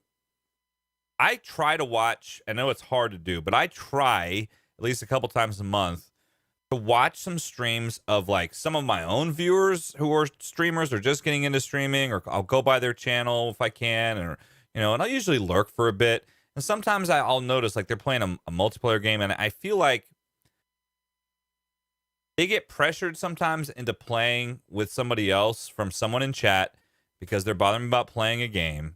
Man, you just got to be careful, because remember, especially if it's not someone you don't really know. Do you really, if it's a game where most games, if it's a lot of games, the reason why Jackbox works so well is it doesn't require voice comms. A lot of games require comms, so you really got to be careful about the person. I mean, they may be great in chat, but not so great over voice comms. And I don't mean not so great like their voice sounds weird. I mean not so great like they may say something that you may not really agree with. So you really got to be careful with that. Right. I tend to take the extra cautious side. I think I might be overcautious with it, but I think that just comes with maybe my job and everything else, to where I don't want something ending up on my stream that's gonna, put that in any sort of at risk. I only play with subscribers. I never ever play anything with random viewers. Just not something I would do for all the reasons you already outlined. If I don't know the person, I'm not playing games with them. So, yeah, like occasionally I'll have a person who just subbed, or maybe subbed within the last week, and they'll show up to subscriber night, and but I can just kick them right out of Discord if they're actually saying something super awful. But yeah. I am also on the extremely cautious side. I have not done games with viewers in comms for years and years and years. And it's not that I know there's a lot of people who have been around my channel for a really long time that I trust to not do anything stupid, but I do not trust the rando to come in, and I will not have 4 years of my hard work put in jeopardy by somebody who wants to come in comms and drop an N-bomb. Like, I'm not going to give you that chance. On top of that, if the only reason you're sticking around is to play games with comms, if you have a problem with not having comms, then what do you want from me? Then you're not around for the right reasons. Yeah. There's a lot of people who are just fine with just coming in and playing with a streamer and calling it a day. That's fine. But I strictly do not do comms with anybody that I do not know and have played with offline a lot. Like a lot. My fix for this is hosting a server for a game, just going to a server host, renting a server, and having everybody join in. Everybody can join in. If they end up being a troll in game, use your admin privileges to kick them out of the server, and they can never come back. And that has been I think an awesome solution on my end. I know from the viewer's perspective, they're like, well, I can go to this other stream and he invites viewers to play and we can party up and it's fine. That's cool. But that's just not how I do it. I already have a group of friends. Like I already have people that I play with. I'm not streaming on Twitch because I'm looking for more people to play with. But a lot of people are streaming on Twitch because of that. They're looking for friends. They're looking for other people to party up with. That's just not what I'm doing. And I've talked about this before on stream. As soon as you invite people into comms, you risk losing control of your own show. Yeah. No doubt. Yeah. And if you can't control the people that are talking, there's some people who have no regard for Twitch voice comms etiquette whatsoever. People that say things that are a little outlandish. There's people who address your chat as if they were the streamer before you even had a chance to read chat. That's bad too. So keep an eye on that because it can get out of hand really quick. I think the better solution is, especially when starting out and talking about playing, maybe not necessarily, maybe they are a viewer, or if there's somebody that you want to play with and their friend, there's nothing wrong with playing with somebody on stream, but they need to be somebody that you know and somebody that you trust, because if you just bring in just random viewers, and even if, again, like if someone may have been a while, I mean, unless it's a buddy that you know is gonna have a certain etiquette while you're streaming, then you know, and if they don't know, then that's something you should address with them beforehand, you know, but don't just say, hey, we're gonna go link up and do this. You just have a short 5-minute conversation, not even 5 minutes. Say, hey, these are some do's and don'ts, you know, like please try and I don't want to have to constantly mute the mic, so if I'm trying to address chat, just try and not talk over me, you know. I mean, so just little things. Yeah, I mean, I have a setup where I can talk to the stream without talking to I use push to talk for all comms. Yeah. So, but like, I only play with subscribers on stream. Yeah. So these people are already paying money, and generally I'm not big enough where people are subscribing the night of subscriber night when I do that stream to try to get into the game. Yeah. So like, I could see that happening if you have like hundreds of viewers. Like someone's just like, I'm going to subscribe tonight because I want to wreck this person's day. But this is all people I know. Then that's how I do the Jackbox is I do subscribers get the code, you know, and then I don't even have enough because there's too many subscribers in there. And they just do the honor system, like, hey, if you played this game, sit out the next one, and who wants to get in the next game, and that seems to work. That seems to work the best, you know. Seems to work the best. But I would definitely stay away from that until you've been doing streaming for a little while, because definitely you don't want to. You need to starting out. If you're starting out, you don't know many people, and you don't want to do that early on. Right. Somebody in chat just reminded me, as far as dealing with people in chat, for the most part, I would say 95% of the time I'm able to deflect negative things in chat.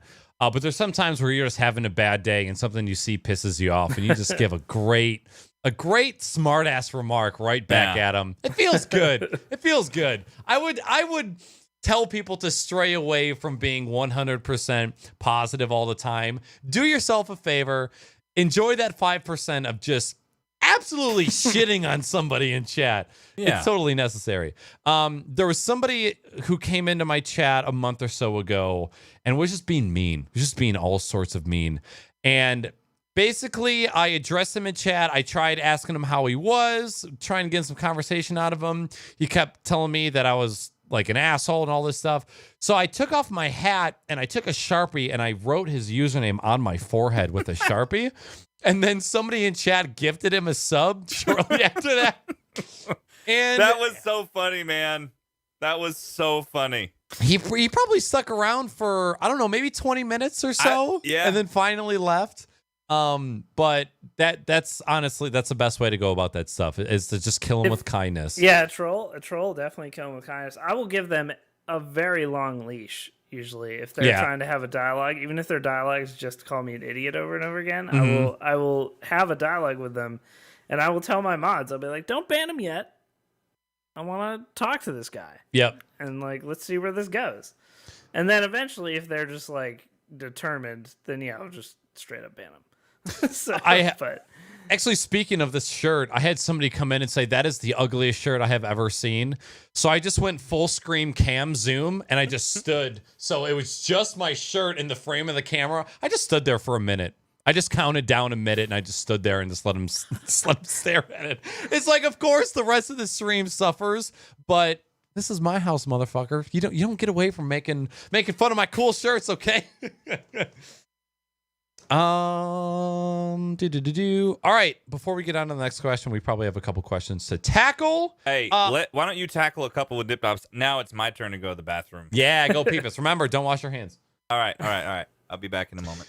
What are things you do now that you'd never consider doing when you first started streaming?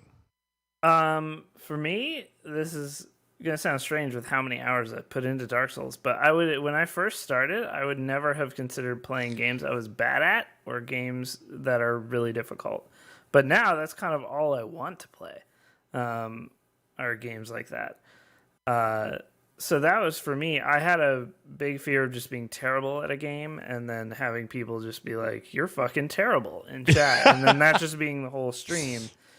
But now it's like, again, more Lethal Frag. It's like, I'm here, if you want to tell me that I'm doing something wrong, like I'll be in Monster Hunter, for instance, which is a game that I have a lot of hours in now, but I'm not very good at, and I don't understand still all the systems. I mean, there's a lot going on in that game. I will ask chat. I'll be like, hey, what should I do here, like with my upgrades on my armor and stuff like that? Because I'll be like, I don't know everything, and I'm totally cool with that. So that is definitely one thing that I wouldn't have done years ago. I love playing games that chat knows more about than I do, because they will just be a waterfall of information of giving you all the things you need to know.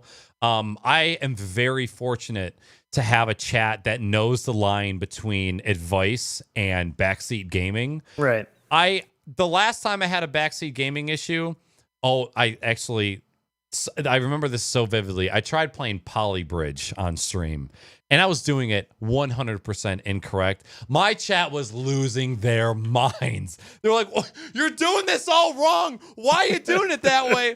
And I remember getting a little tilted on the inside about that. But ever since then, when you start to stream, you learn how to deal with different things in different ways. And playing games where I don't know anything about, and I can say, chat, what would be the best way to go about this? Should I do this or should I do this? And then you get, obviously, all of the people who have different opinions in chat, and then you can take all of the different perspectives and kind of throw them around in your brain a little bit and then make a decision. And I think that's one of the best things to have. Like I've said on my stream before, the only reason I play single player games is because I'm able to stream them. I would never play these games if it was offline, because I get bored out of my mind, and because I have such a low IQ, I get confused and challenged very easily. So I need people to help me out. So that was a kind of to piggyback off of your point as well. I would not play games that I didn't know anything about early on. I would only play games that I knew about or that I was good at. Well, good at in my own terms. Right. I know what you mean. But nowadays, I'm like, oh, you guys want me to play that game? All right, let's do this. Help me out. And so many people step up and really show love when it comes to playing games that I don't know anything about. And I think that's a huge blessing. Right. Yeah, I agree. But that was definitely a big one. Was just games that I was unfamiliar with or bad at. I would just avoid completely for fear of embarrassment. But totally over that at this point. Where's my ball? Asks, is a hot dog a wiener? Is a hot dog a wiener, Dan? This question is banned. Hot dog is a sandwich comparison questions. Anything. I would, is as old and iconic as this question is, this is probably the question in the podcast that put you on my radar. Like, this was one of the first times where I was just listening to a podcast and hearing you and the bros just go at it about this question. I was like, okay, it got very heated, I'm home. And it was 45 minutes long. Yeah, it's so we great. would do 3-hour podcasts. So it was like... So good. Great memories. Next question. I'm You back. got any? Hi, welcome back, sir. Did you wash your hands? I did. Damn Twice. Twice? Twice. Gross. But, well, I pet the cat right after I washed my hands, so I got cat hair all over him, and it was sticky, so I had to wash my hands again. So yes, twice. All right, next question. This one comes from Hazard. Y'all got any talents like musical instruments or some shit? Now, yeah, go ahead. No, I'm not talented at all. Bad dancing, bad jokes. I think my only real talent is finding ways to do things that shouldn't be done. Case in point, me putting my computer together the other day. I somehow managed to install my fans incorrectly, and it was so difficult to get the screws in. Like, it took me 45 minutes. It took me 45 minutes, and I was all proud. I was like updating, the little build, and then Knackers was like, "Hey, pretty sure those fans aren't supposed to go like that." Backseat building. But I'm glad I posted it because I would have gotten to a point where it would have been like, what the hell? And then, so it all worked out. But no, I have I don't know if you guys can see it. No, it's too bright because of the light. But I used to play guitar. I wasn't very good. I mean, I could play a few things, but I busted the tendon in this hand. Like, I can't close this hand, and this is what I would use to fret with. I tried switching hands to do it with the right. I just couldn't. I couldn't do it, so. Yeah, that's it. Busted left hand bros, man. Yeah. That's the only damage from my stroke is I can't feel these two fingers At all? my hand. Yeah, I can't feel them. I can move them, but I have no feeling in them. Like, you have the perfect stranger for sexy time. so I can feel this, and then this part of the hand is numb too, and then I can't move them. Like, really, they're not dexterous anymore. Like, my movement in games suffered a lot from it. But I used to play guitar too. But I can't. There's not enough strength in those fingers really anymore to do it. So, fucking James. Oh yeah, Payne brought up in chat. I am actually a 2-time spelling bee champion. I second and fifth grade. I do have a trophy that I've been known to bust out on stream from time to time, just to. And I get accused all the time, man. People are like, that's not real. You got that. I'm like, no, that shit's real. Check this shit. It is real. I know it. I mean, it is one of my most prized possessions. I'm actually a pretty good speller, believe it or not. I'm an average guitar player. I'm an average percussion player. I kind of fuck around with Arduino controllers, like soldering and shit. Like I do like doing those little tinker projects, and I can ride a bike. All right, next question. How do you feel about text-to-speech donations? A lot of streamers turn them off because of abuse. Why don't you have them disabled? So a lot of big streamers will do it, so you have to pay a good amount to do it. And that, I think, for big streams is definitely how you should do that if you haven't want to have it enabled at all. But you can also put banned words in there these days, I believe. So it's actually somewhat hard for people to do the shit they used to do back in the day. I think they're pretty hilarious a lot of the time. So especially with the voices that are available now. I think Elijah's had some like crazy fucking accent for his, and I was just dying. You couldn't understand anything it was saying. But I just have them on all the time because why not? I don't know. Yeah. I don't see a downside with all the filters now. Back in the day, it was a scary premise a lot of the time because people would love to drop N-bombs and shit in those, and they would pay their $1 or whatever. Yeah. So yeah. I do them with filters, although I can't quite figure out the filter system because it's kind of an all or nothing thing with like the bad words. I think it's funny if the bot says bad words, but at the same time, I don't want the real bad words in there. Right. So it's kind of like Totally with you on that. I mean, even ass, I think it won't read it. It won't read the message if that shows up or whatever. So I think it's great, but you definitely, if you don't, if you're not going to set up the total filters, you can set up the individual filters. I know it takes time. I just never got around to doing it. But I had an experience, and it was a couple months ago where I had somebody who came in and it wasn't a bad word, but it was someone who was watching my stream that put out like identifying information on a text-to-speech message.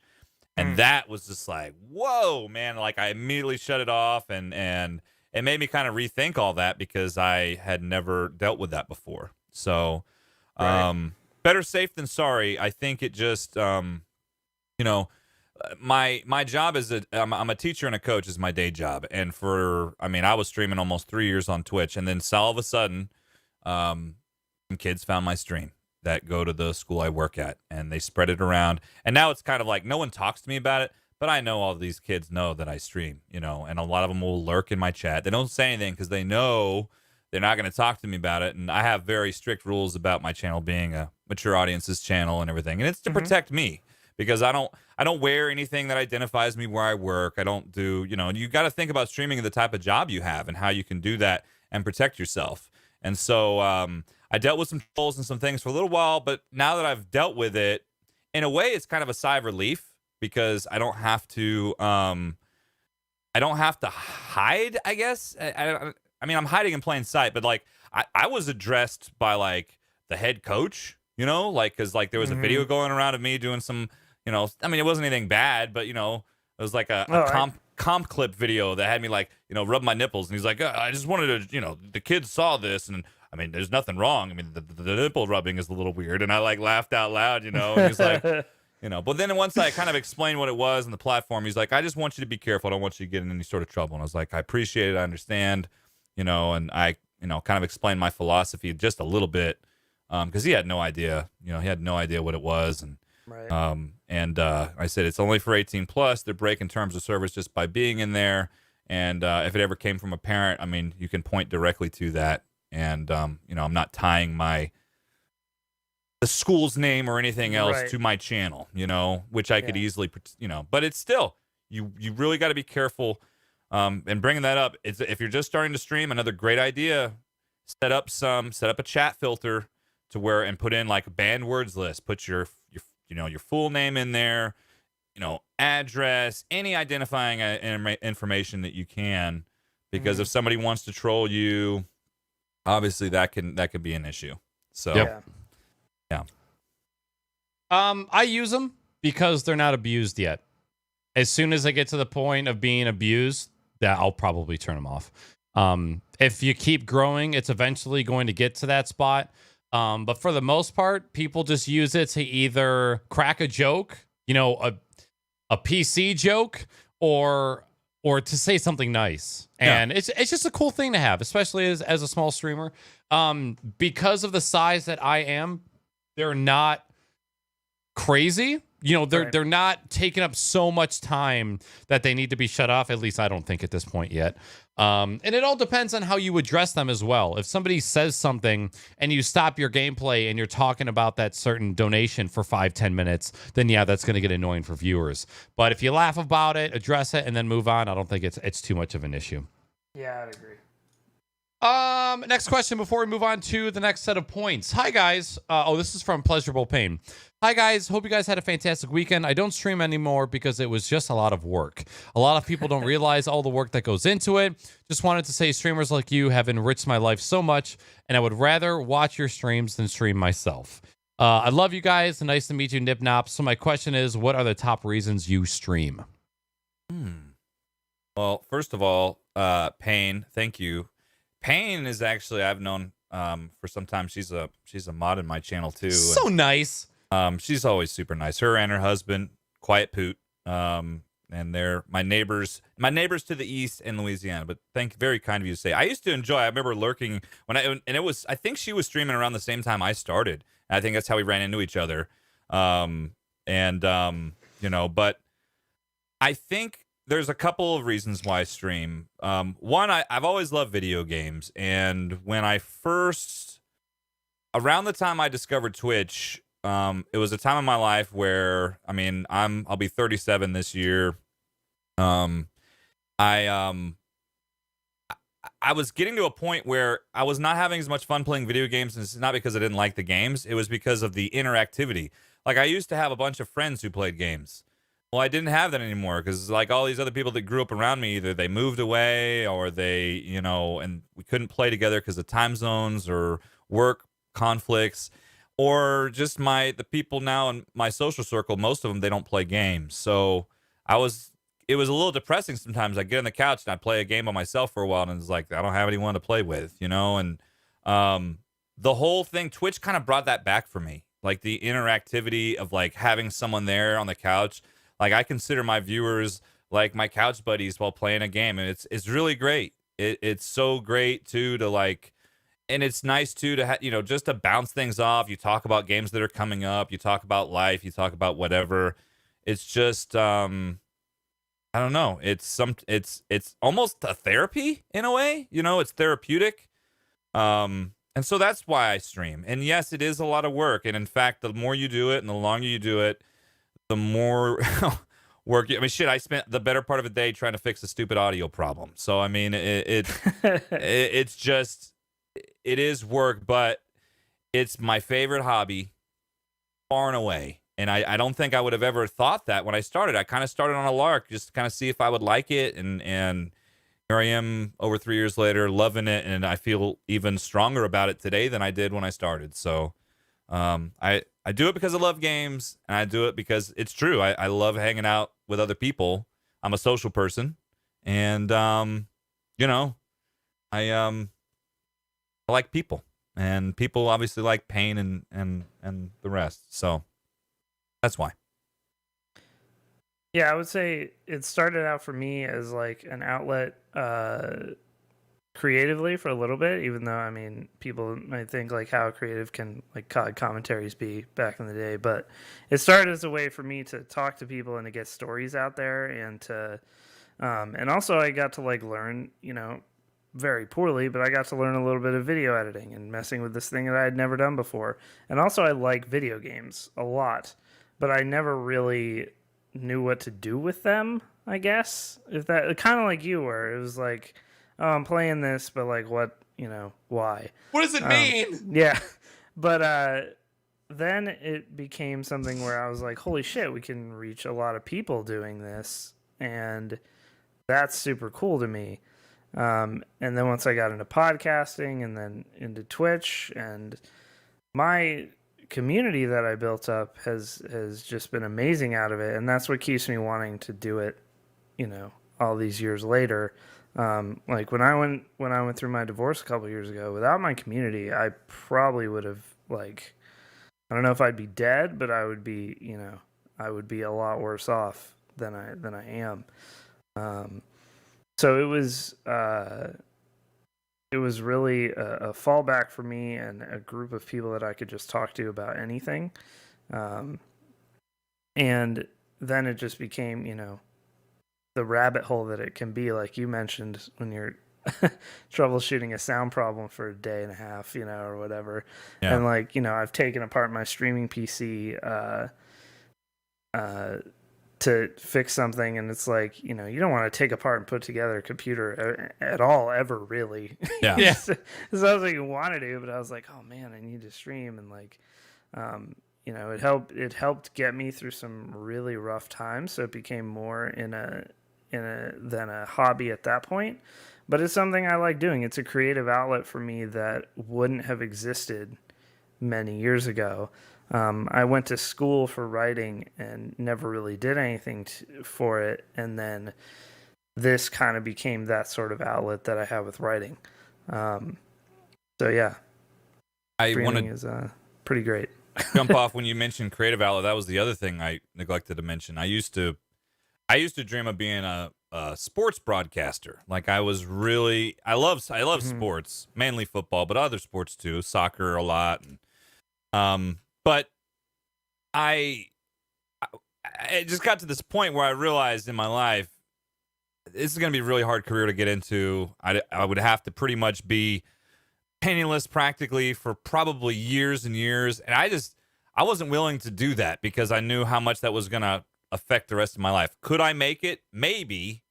But there's so many people out there trying to do that thing that, so this in a way kind of also gets to kind of be like, it's your own show. Like you get to make it whatever you want. And there's so many awesome and unique streams out there. And I mean, don't get me wrong, I copy tons of stuff from other people that I like. I take it and then I'll make Everybody it. does. Yeah. That's to loop back real quick on some of the go other ahead. stuff you talk about. Don't be afraid to take shit from other people.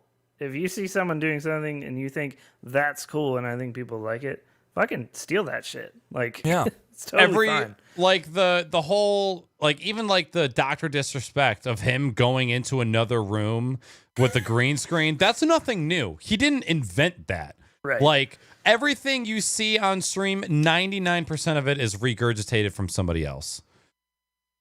100%. For me, I knew I liked video games, but I got to the point where just playing video games wasn't doing it for me. And then I found out that streaming was a thing. And even back when I got into streaming, I didn't get into it because I saw big streamers and said, oh, they're doing that and they're making a lot of money. I want to do that.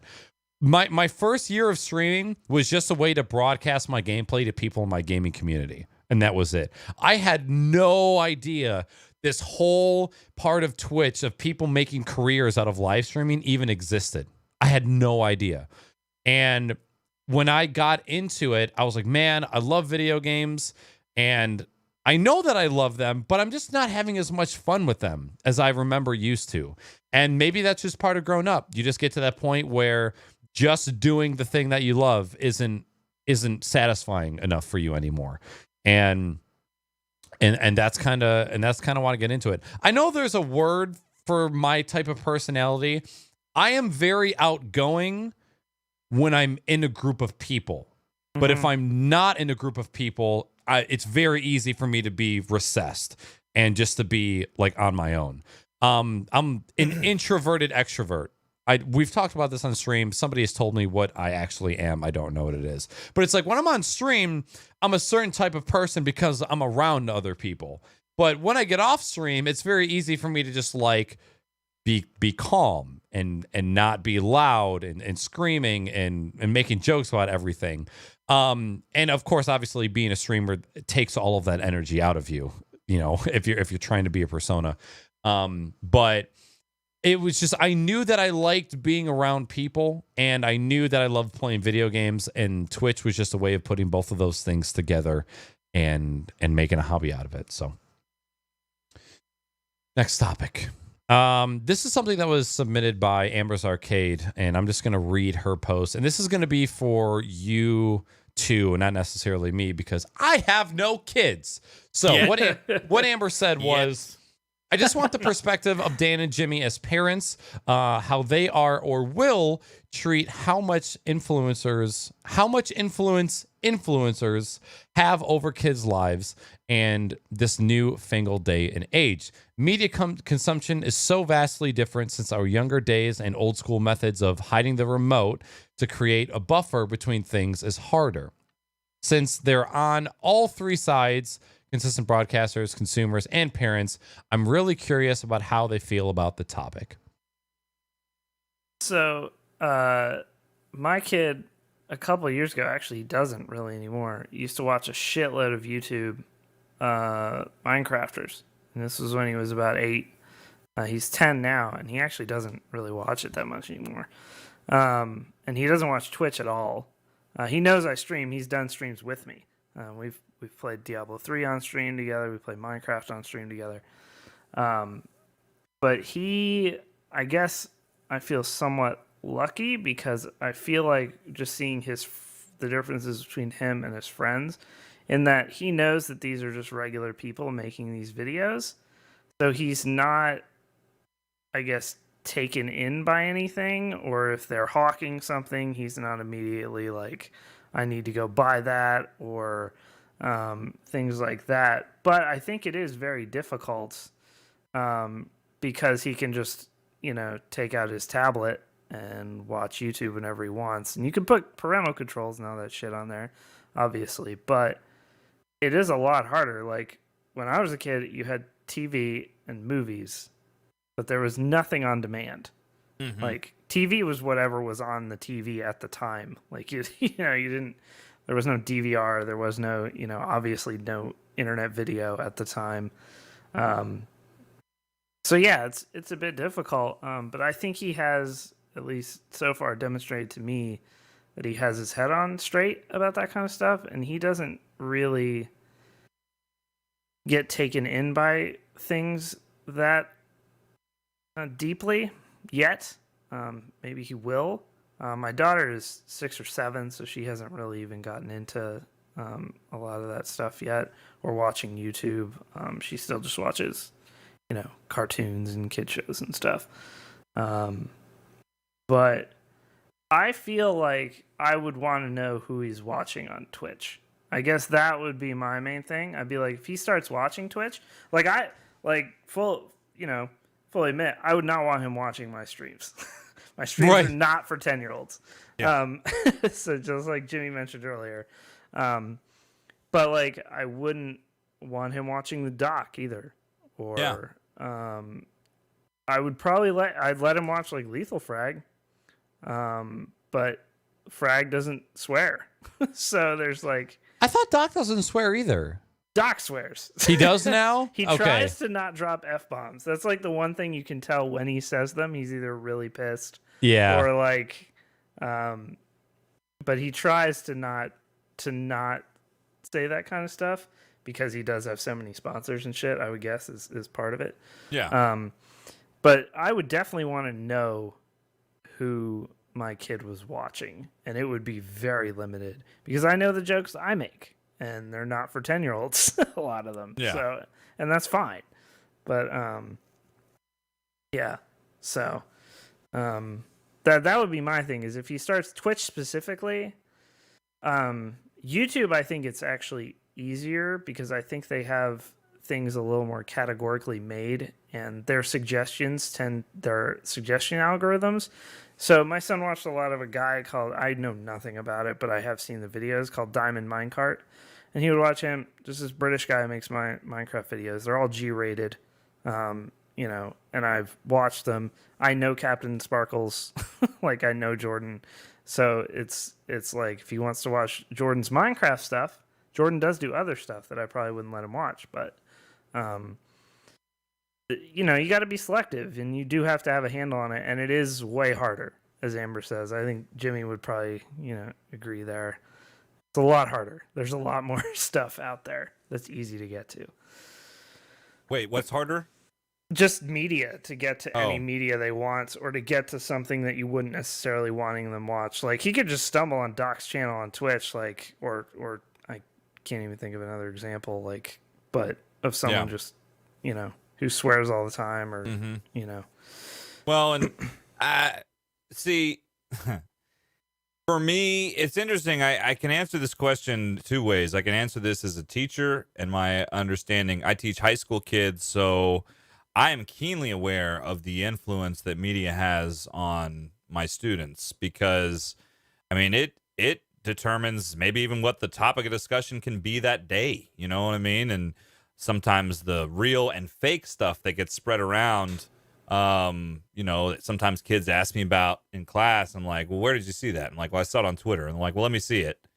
And then they show it to me. I'm like, well, this isn't actually not real. This is without the context. But, they see it sometimes and take it as real. Right. Now, some kids are very discerning and intelligent and are able to, like, figure out what's real and not. But there's a lot of impressionable kids that cannot make that discernment. So, for my own son, Payne had mentioned it in chat, like, pretty much his iPad that he has, he can only watch, like, YouTube safe only. That's it. Like, YouTube Kids, the YouTube Kids app.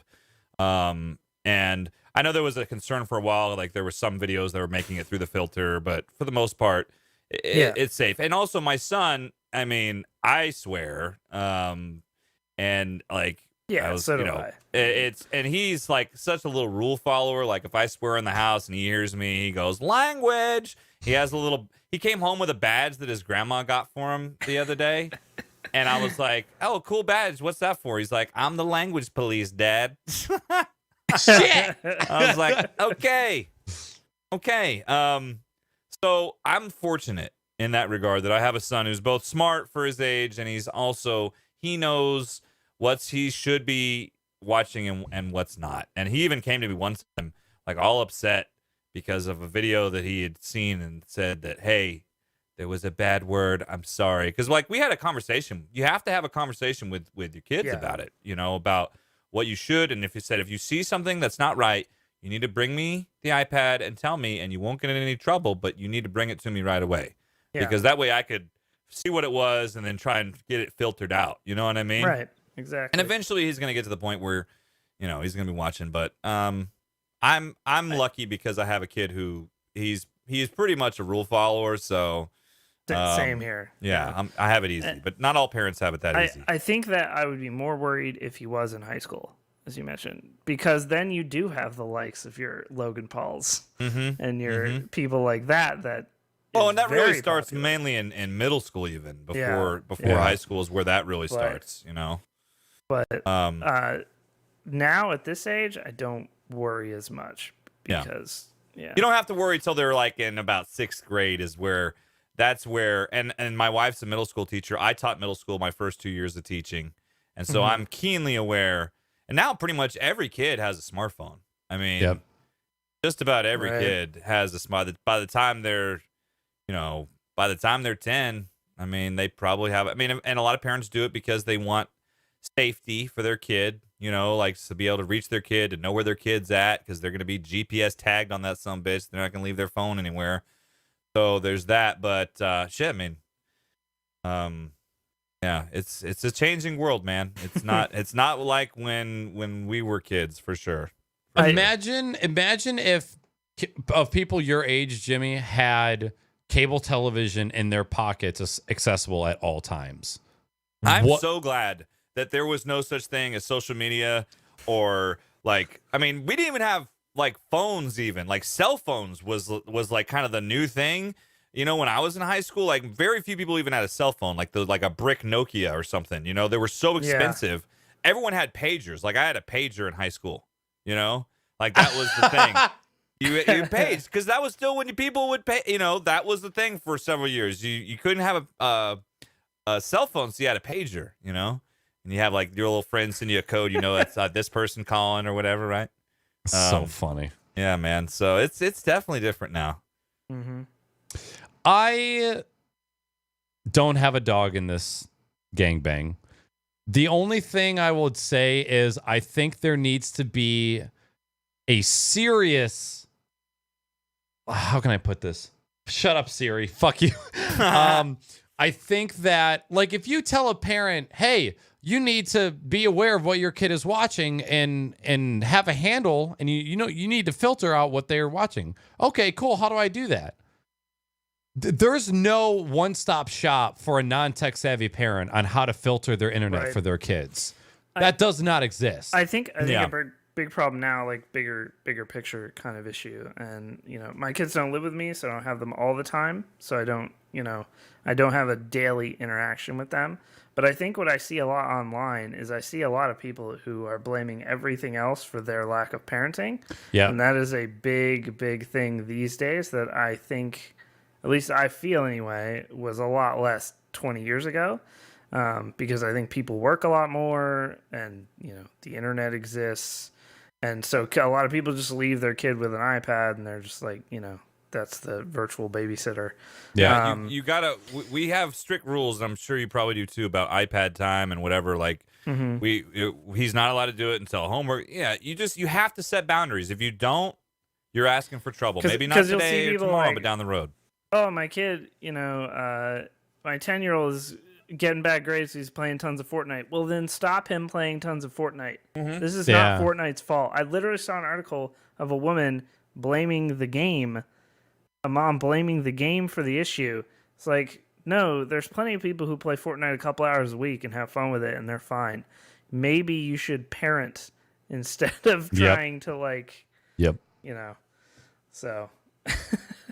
Yes, I would say it's definitely going to be a lot more difficult. I'm definitely not in the boat of censor absolutely everything to the point where they're so sheltered that they grow up not their age.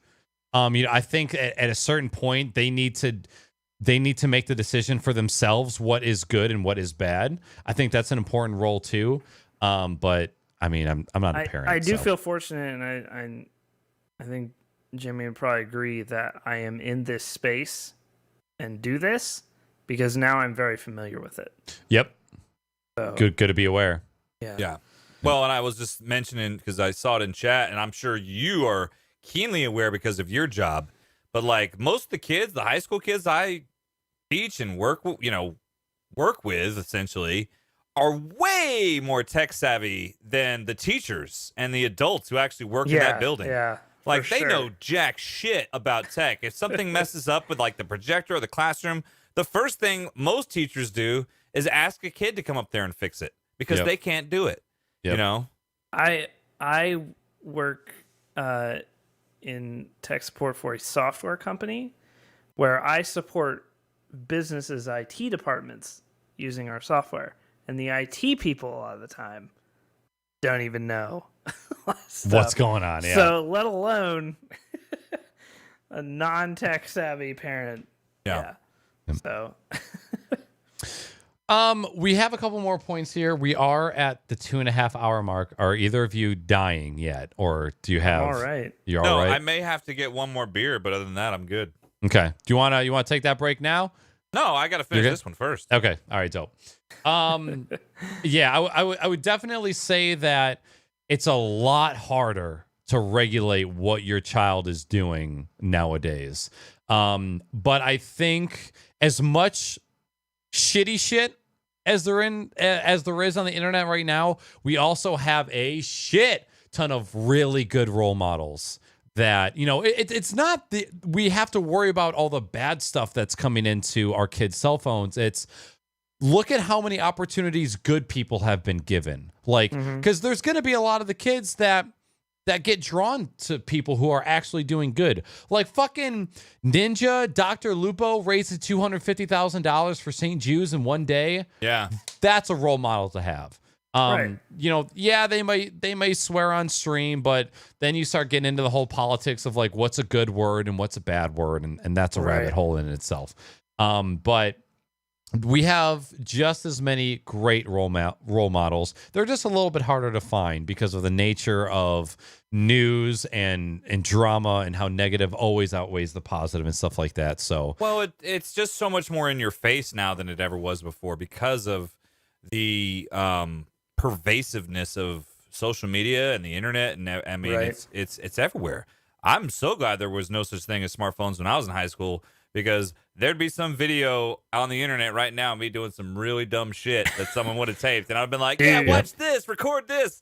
I'm glad there's no recordings of that. I think college for me and most of my friends would have killed any job opportunities that we had and kids, that's something they have to learn to understand too, is right. And once it's out there, man, it's out there. Yep. You know? Yep. So next point, on stream alerts and addressing them. I talked about this on a previous podcast before. I don't remember, middle-aged, if you were on the podcast where we talked about this. It was where I had gone onto Reddit and did some searching, and there were these threads about people complaining that streamers had follower alerts enabled and that they were leaving streams that had follow alerts. Like they would... I don't think you dreamed about it, but I do remember you having a Twitter dialogue about it. Maybe, okay. Yeah, that's what I remember. I don't remember talking about it on a podcast, though. Okay. So you weren't on that podcast we talked about. Okay. So that was pretty much the gist, was there were streamers who were going into channels, seeing that they had follower alerts on, whether it was an on-screen or an audible alert, and then leaving. And most of the time, it was because they didn't want to be called out of lurk. It was too much attention. They just wanted to enjoy the show without looking, blah, blah, blah. And I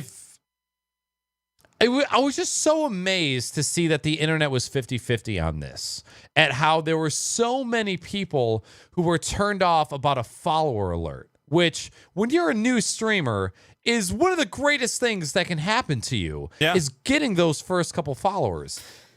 So if you had a point to make on the subject, I would love to hear it. And after the fact, if you had made any changes because of that, I would like to hear it. I would just say follower alerts, in my opinion, are just fine.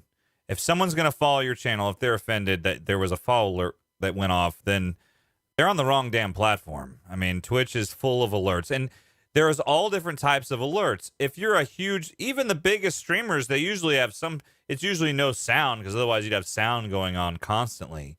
There was a point when when Twitch started that onboarding thing, I had to totally disable follower alerts because they were going on constantly, and I was like, okay, this is crazy. So glad that ended. Yeah, me too. But I think a follower alert is fine, but you need to keep it brief, and you don't want it to be like obnoxious or annoying. Maybe if you're gonna have a sound, it needs to probably be something that's short and not too obtrusive. Right, but that's with any alert. Well, yes, but I mean, like, it just like depends. Like my a follow alert's like a little R2D2 like beep boop, you know, and my but I mean like my sub alert is my regular sub alert is, you know, like the Price is Right, come on down, you know, song that's like 10 seconds, you know. But you don't want to, don't have it long. I mean, you, especially a follow alert, keep it at 5 seconds. 5 seconds is plenty of time. Whatever alert you want. Don't have it block, put your alerts, don't have it cover up the middle of your, I know it's all personal preference. In my opinion, I get turned off if I go to a channel and I'm watching and I'm enjoying the stream and a follower alert comes off and it covers up the gameplay. And I'm like, come on, man, just move it to where it's not going to be covering up a bunch of gameplay. Yep. That's my only thing about following alerts. So, but I would say that my main thought on people complaining about that is it is too easy a lot to be alive today. If that is something you have to complain about. Yes. Like, holy Sound shit, resumed. get a grip on your own personal life. Also, run your stream how you want to run your stream. Yeah. Like, don't listen to please don't listen to RSS Twitch on anything. But don't listen to Reddit's opinion on something like that, because if especially as Knacker said, if you're a small streamer, like, you feel good acknowledging people that are following your stream. That's awesome. You welcome them in. That's great. You know? If someone is literally turning your stream off because you have a follow alert, then you probably don't want them there anyway. Yeah, right. Exactly. Right. Exactly. Now, I was on the same exact mindset that you two are on, and I've actually backed off just a tiny bit. Have you guys seen Moneyball? Brad Pitt movie? Yes. Okay. I'm a huge Brad Pitt fan, by the way. I would suck the shit out of that man's penis. Are you kidding me? God, he looks so good. I love Brad Pitt movies. He's so good. He's so goddamn good. He's such a good actor, and he's so handsome.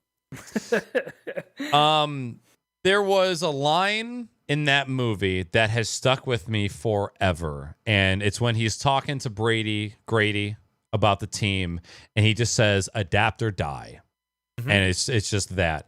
And I think that is extremely prevalent in the Twitch community. So I tried to take that feedback. Both, I saw a Reddit post, I saw an on-stream poll, and I saw a Twitter poll. And all three of them were 50-50. Half of them didn't care. The other half were, oh, my lurk. And I was like, oh, fucking kidding me. So I took that in mind. A Twitter poll is pretty fucking anecdotal, dude. So don't that's not a very scientific poll. No, right. But all three of those polls being split down the middle 50-50, that was what stuck out to me. So at the time, I had a loud, obtuse follower alert sound. It was an 8-bit noise, and it was loud, and it made noise, and I always took the time to say thank you. And I thought, okay, well, instead of just saying fuck all of those people who don't care about follower alerts, why not just giving them like a little bit of leeway so that I'm not excluding myself from all those people? So the only thing that I changed was I still address follows. I still have an alert on screen, and I have a noise.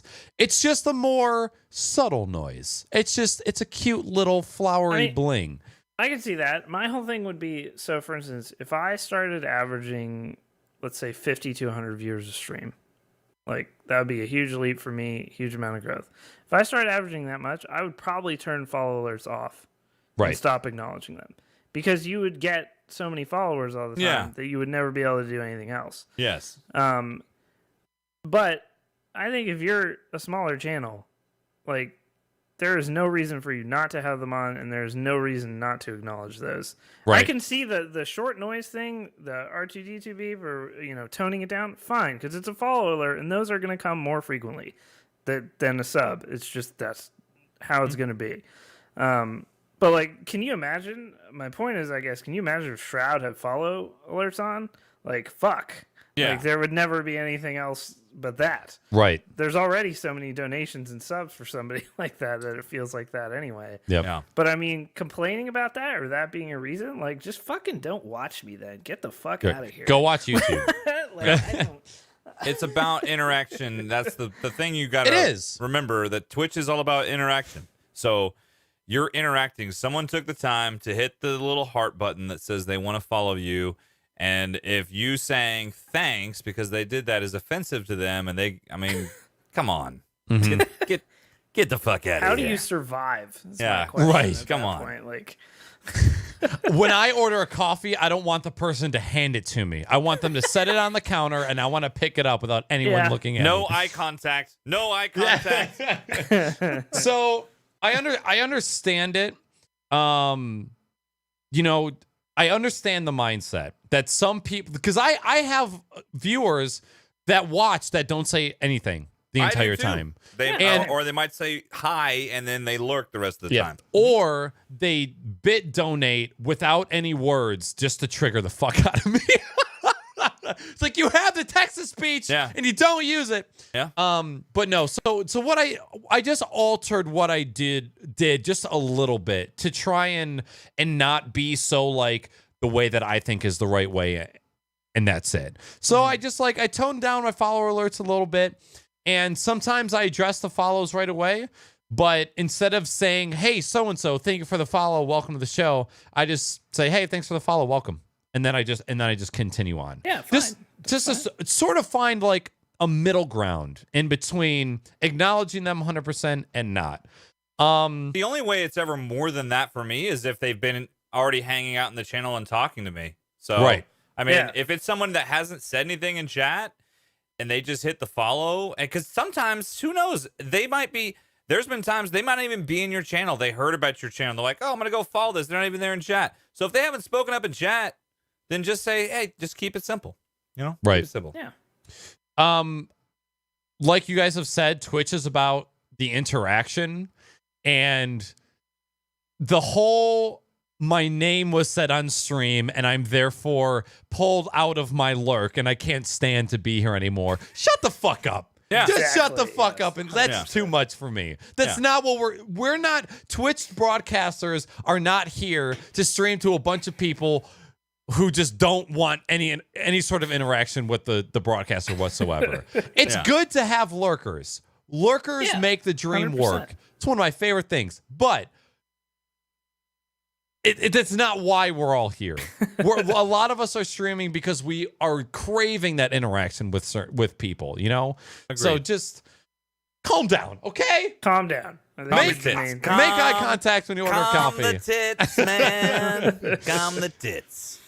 Let's, again, just clarify, lurkers, we appreciate you very, very much. We love you. Thank you for supporting the show. But if you're one of the people that's like, you hear your name called and your precious lurk is broken, you're in the wrong place. All right. Shit, most of the time I'm in a stream, I'm lurking. Same. I don't talk and interact. I mean, even like most of the time I'm in your channel or your channel. I was in your channel this morning when you were playing Monster Hunter. You didn't know I was there because I was just fucking sitting there lurking, working on my damn PC. I lurk. I enjoy watching streamers I want to watch. I usually am, most of the time I watch Twitch, I'm doing something else and I don't have the ability to type while I'm doing something else. Yep. Same. So I don't have any problem with that. And when I have the opportunity to talk, sometimes I talk, but I feel like, oh shit, hey, Dan's streaming. Let me throw up his stream while I'm doing this so I can, Right. support my streamer, friend. So yeah. All right. Next up, handling negatives, dealing with mental health, self and viewers. Okay, so I put this on here. This is a two-parter. Okay, so the handling negatives is, what do you guys do? How do you handle excessively negative people in chat? Okay, because this is something that's going to happen, right? You're going to just have people who are just constantly, and whether it maybe in your chat too, not just on Twitch, it could be in your Discord, it could be on Twitter, your social media, whatever it is you use. It happens. I've had to deal with this personally in the past. I even had a mod who is no longer a mod and doesn't follow me, has blocked me, and yeah, it's kind of a weird situation. I'm not going to get too deep into that, but I've had some situations where it was like a mental health thing, like someone reaching. Have you ever had either someone who's real negative? The other part is, how do you deal with people who have mental health issues? And this has happened to me several times, where someone reaches out to you because there's someone that they go to in confidence, because you're the streamer, you're their little, not little, big in some cases. No, you're their source of enjoyment and happiness, you and your stream, right? And they come to you because they are having thoughts of self-harm, or they're having thoughts of, all these depression. How do you handle that sort of stuff? Now, I have my own answer, obviously, but I'm curious what you guys thought about this, because this is something I've had to deal with a few times in the last couple of years, and I was curious what you do. And if you're thinking of streaming, if you do it long enough, I guarantee this will happen to you. This will 100%. happen. I'm sure you guys are nodding your heads. I think it's happened to both of you. So for me, this is probably going to be, well, maybe a different answer than for you two. Definitely a different answer than Knackers, because that's how I'm talking about this, either in Discord or somewhere else. I had, as I already mentioned, I went through a divorce a couple years ago, and my community was a big source of strength and a place for me to talk with people about what was going on with me, because I really just, when my marriage fell apart, I also did stop talking to all my friends. Part of that was on purpose, part of that was just circumstance, and because I really needed to fix myself and get better as a person. And talking to people in my Discord was a big way of how I did that, along with your normal routes, such as, therapy, all that kind of stuff. Which I highly recommend not going to a streamer first. For anyone out there, go to therapy, get a therapist, talk it out with a professional first, if you can. That's just a general PSA. It's super helpful. But I'm not trying to cut you off. Hang on. Okay, go ahead. I only want to switch your mindset for just a second, because I'm talking about from a streaming perspective, like how you not a viewer perspective. Oh, okay, yeah. Sorry. Okay, that has informed my perspective as a streamer. I'm gonna let you finish, Dan. That informed my perspective. By then, I wanted to be there for those people as well. Now, I am able to do that. I've had a few people come to me. Well, I would say probably less than 10 ever. But I had people come to me when I was in KB Mod as well. I was less forthcoming then. But when I realized that my community had my back during some bad times that I had, I was able to rationalize being there for people. Now, I was not like, how do I say this? I did not offer myself as like an alternative to therapy. And in fact, my answer to people all the time was, you need to go see someone. That is what you need to do. I will give you numbers to help you do that. If you are, paralyzed in whatever situation you're in, and you can't do that, I will give you options to get out of it. I've had people come to me and said they were, ready to kill themselves and stuff like that. But I actually take a lot of pride in being able to be like, hey, I was there, and here's how I got out of it, and I've been there, and this community was there for me, so I can here's the advice I can give you. But I will set a boundary of like, if you're actually trying to kill yourself or something, let's say that's the situation, here's the suicide hotline. Call it. That is a person for you to be there. I can't help you with that. But, here's the tools that I can give you. And that's how I will handle it. And that informed my, my community being there for me has informed my opinion of this differently. Now, that is to say, if I was getting messages every day and stuff, I think my perspective would be different. This doesn't happen very often. But I'm very open about being open. So I will tell people, if people are having trouble with like weight loss or something and they want, to talk about that, I'm like, you can talk to me.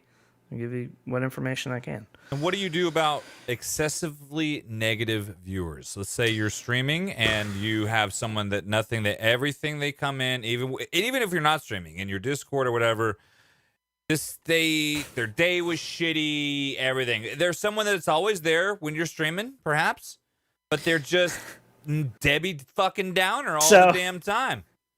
So we have a guy in our Discord, and he will not mind that I do this, named Dirt Penguin, and he hates everything, and he's just kind of known as the guy, and he has had some rough times, but he's kind of known as the guy who like we'll be talking about travel or something, like somebody went somewhere really cool, and we'll be like, oh man, that's fucking awesome. Like, I wish I could, go to Japan or wherever it was. Like, we'll be like, that's cool. Or like someone would be like, oh, look at this awesome dinner I had. And like, they'll post it in the food channel. He'll just be like, I don't know how you guys even care about any of that stuff. So basically, after a while, we just, it's now just a joke. And that's how we handle it. Right. But he's really, like, to be completely honest, he's really the only example. I do tell people if they're just like hating on everything, I will just call them out. Yeah. I'll be like, this isn't the rest of the internet, man. Like, you can't, because the internet loves to do this. Oh, yeah. Yes. If you go and say, like, oh, I love such and such band on Twitter, you get 15 people will be like, oh, that band sucks. Like, let people, my general rule is to tell people, let people enjoy things. Yeah. Shut up and let people enjoy things.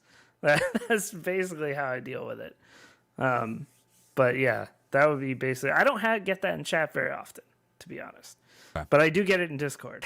Yeah. So, I get it in Discord more than in stream. But my Discord's a trip. It is something else, my dude. And that is not negative at all. I'll just pop in there and say what's up. The conversation travels to 5 different planets and comes back before I can even blink. So, first point regarding being an emotional shoulder for somebody, and second point being negative people in chat. I have been the person to talk to in both my personal life, my work life, and my gaming community life. I have always had an open door policy at work because I'm not a fellow teacher. The teachers feel like they can come to me and vent and and talk about things. I've been doing that for 6 years now. In the last gaming community that I was a part of for 5 years, I was the primary HR person for that community.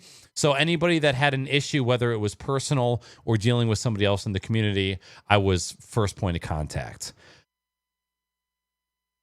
That is incredibly exhausting.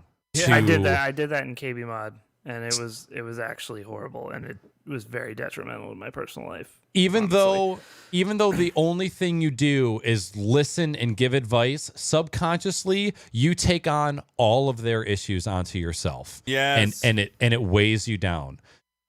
So there's a very popular Twitch clip that went viral last week about a popular Minecraft streamer saying, I'm glad that my stream brings you happiness, but if me not streaming or if me not playing with you causes you to be worse off, that cannot rest on my shoulders. That is your problem. That is not mine. And I 100% agree with that.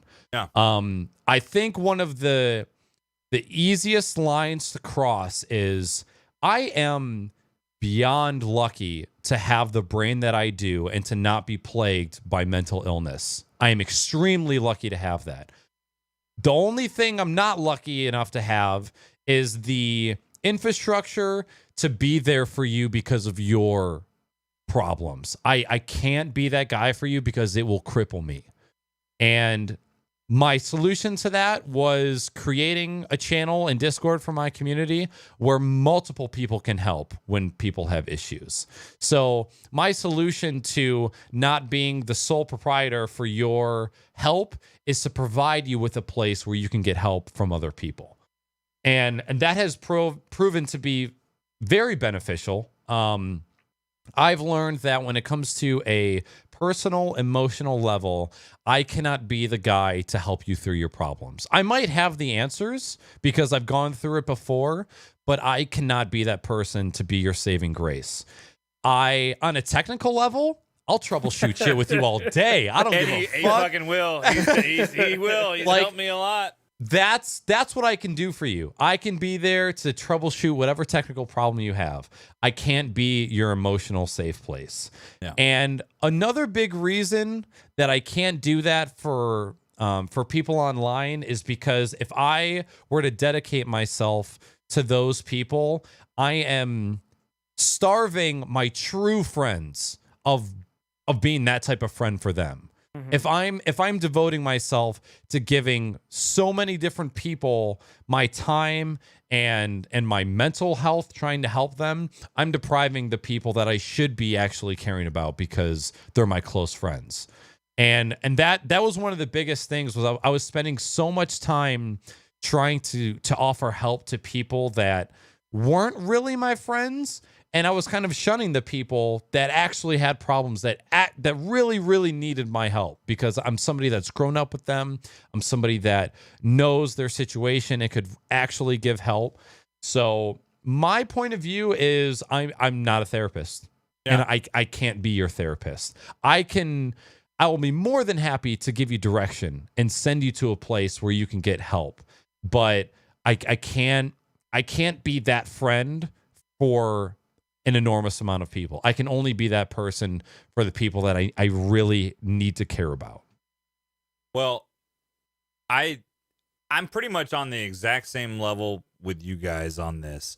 From my own experience, I will say if anyone out there is thinking of streaming or just starting streaming or even been streaming a while that's going to listen to this podcast, I had an issue at one point where it was someone who was a mod in my channel, even who was going through some mental health issues, and the behavior in chat and everything else got really, really erratic for a while, and things were kind of weird. We tried to work it out, and then it got just kind of. The point I'm trying to make is if it starts getting too much and the other person starts demanding your time and attention, and again, I did the same things that you suggested, and push them, try and point them the right way, let them know, hey, look, I'm not a therapist, whatever. You just, the safest thing for you to do is just cut it off.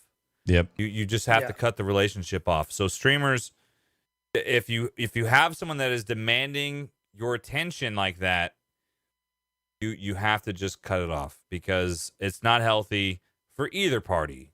Nope. And I was just, but it's something that happens, man. I mean, it's something you Definitely.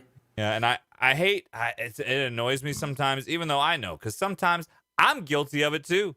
I usually make a joke out of it, but I'll go into someone's chat, like even yours, Knackers. I've been to your channel. Hey, Jimmy, how was your day? And I'll fucking something crazy happen, and I'm like, God dang it. But at the same time, I feel like I can do that because I know you personally, and also That's it. That's the thing. Right. Don't just drop in someone's channel and just start shitting on telling everyone about your day when they don't even know who the hell you are. If you have a presence there, sure, that gives you a little bit more, but at the same time, the idea is to try and be positive generally. So don't make that all about what you're about, if that makes any sense. Yeah. And the thing with your situation is a lot of people see the relationships that me and you have or that me and Dan have, and they go, I want that. I want somebody that I can talk to like that. Right. And that's them sort of trying to reach out and make that connection. But the reality is, I can only have the type of relationship that I have with you two with so many people. Sure. Scientifically, there is only so many people your brain has the capability of caring about and keeping up with. Maybe And your brain. Kidding. Okay. Go ahead. so this is the end of the podcast tonight. I hope you guys had a great time. Signing off. So it's a combination of all of those things. It's like there's people who see that and they desire that. And I understand. Like we were all in a point in our lives where we didn't have people like that. But you have to make those relationships for yourself. You can't rely on a platform like Twitch to just gift you a relationship like that. Yeah. As far as the negative people in chat, many times I have messaged people off stream and said, hey, can you not shit on me every single time you type in chat? Because it's starting to get to me. I've had that conversation before. And most of the time on the other end, it's, hey, I'm sorry. I've just been joking around. This is my type of humor, blah, blah, blah. And it ends at that. But there is a limit to which streamers can take shit. Yeah. And if every single comment out of a person is making fun of the way you look, making fun of your gameplay, making fun of the games that you choose, making fun of your alerts, like if everything that they say is negative, because there's certain people in chat I see, every single thing that they type is a dig at you or something you're doing. Yeah. And you might think it's funny. And 5 years ago, being an asshole to be funny, I'm all about it. I'll shit on you all day long. But as I've gotten older, I've realized that type of humor is extremely toxic and is unfortunately reproductive because it catches on. So I've had the conversation. I let it go all stream, and then I hit them up PMs afterwards and say, hey, what the hell? Like, why do you shit on me all day long? Can you say something nice for once? And they're like, oh, sorry, I was just having fun. And then you move on, and it's okay. So that's usually how I deal with that. Cool. But like while I'm live, I'll go along with it. You know, I'll fuck with them a little bit. On the inside, I'm fuming. Yeah. But sometimes you just, hey man, that's the art of being a broadcaster sometimes. You do have to mask and that's something that takes practice, man. I 100%. mean, you really have to, it takes time. Yep. And here's the other thing. Just like being a broadcaster takes practice and perfecting the craft, being a noble person in chat also takes work. Yeah. And somebody who hasn't encountered situations like this, maybe they've never been told that how they're acting is bad. They just need to be told once and then it's done. And I've actually had that a lot of times too. I am guilty of this. When I first got into Twitch, like I didn't even understand Twitch. When I first got into Twitch, there were so many things that I was doing in chat that are considered bad, you know, like the whole, you know, when I first started, like one of the streamers that I really like watching, guy Tiger Rider he's a streamer on Twitch. Yep. Entertaining dude. He's pretty funny. He's got some really cool stuff that he does in his channel. He was like one of the first people, like bigger streamers that I watched, like, you know, partner streamers, and I used to go on his channel and fucking like not really self-advertise, but self-advertise, you know, talk about how he, you know, like, hey, I'm trying to do this like you. And he was real cool about it and whatever. But looking back now, I'm like, oh my God, I was such a fucking idiot. I mean, that guy should have just said, dude, quit. I mean, it's so bad to go into another person's, you know, stuff and talk about your own stream. It's just not good, you know. Especially if their chat's broken. Like, what are you supposed to do? Exactly. Exactly. But yeah, it takes time to learn on Twitch, and Twitch chat etiquette also takes time to learn for a lot of people who are new to the platform. So you can't get bent out of shape all the time. Sometimes all it takes is a quick correction, and people are like, "Oh, I didn't know that," you know. Yep. So Good stuff. All right, we have one more point to hit and one more question to hit, and then we will call this. We'll do the point first. Most important things you could rattle off to new and upcoming streamers. I put this in there too because I was like, okay, you could think of like just like your top couple of things, or like what are your most important things that are you need for a stream, right? So I'll make it easy and I'll go first this time instead of throwing at y'all because I want to put this question. So for those of you that are either starting out or if you haven't done this, most important things. Number one, schedule. You got to have a schedule. If you really want to see growth on Twitch, you have to have a schedule. I didn't understand this at first. The reality is you're kind of like someone's people. We are human beings. We revolve on cycles. People have to know when they can see you, when it's going to be. They need a time and a date, okay? So the number one thing you need to do is, and even if you don't have to schedule your life away, okay? Because some people don't do good with schedules. Maybe your schedule is, you can only guarantee like 1 day a week that you know you can stream, then stream that 1 day a week. Me for the first year, 2 years. Yeah, that's what I did for a very long time. I streamed once a week. Even if it's just an ish, like 9-ish, that's better than just tonight. You know what I mean? You have to have a schedule. So that's number one. Okay. Number two, you need to decide the type of streamer you're going to be. Whether you're going to be, and I imagine most of you, there's 2 different types of streamers. Well, there's actually multiple, but if we want to really generalize, you've got variety casters and you've got the single game or single type of game type casters. Okay. Single game casters, you're going to see more growth at a faster rate. However, if you don't playing that type of game or that game, you're going to see your growth fucking drop off. Variety casters will see slower growth, but at the same time, the growth is there. They're going to see you there for whatever game you're trying to play, in my opinion. Okay, so figure out what you want to be. If you're not very good at video games like myself, I think variety caster is a pretty good route to go. Okay, and then finally, this is ironically, I'm saying how important this is and how shitty mine's been lately. Audio. Okay, there's nothing that turns me away more from a stream. I go in and the fucking audio quality. I don't even care if you have a webcam. Like webcams are great, but I don't need a webcam. But audio to me is even way more important, in my opinion, than webcam. If your audio's good, the stream's good.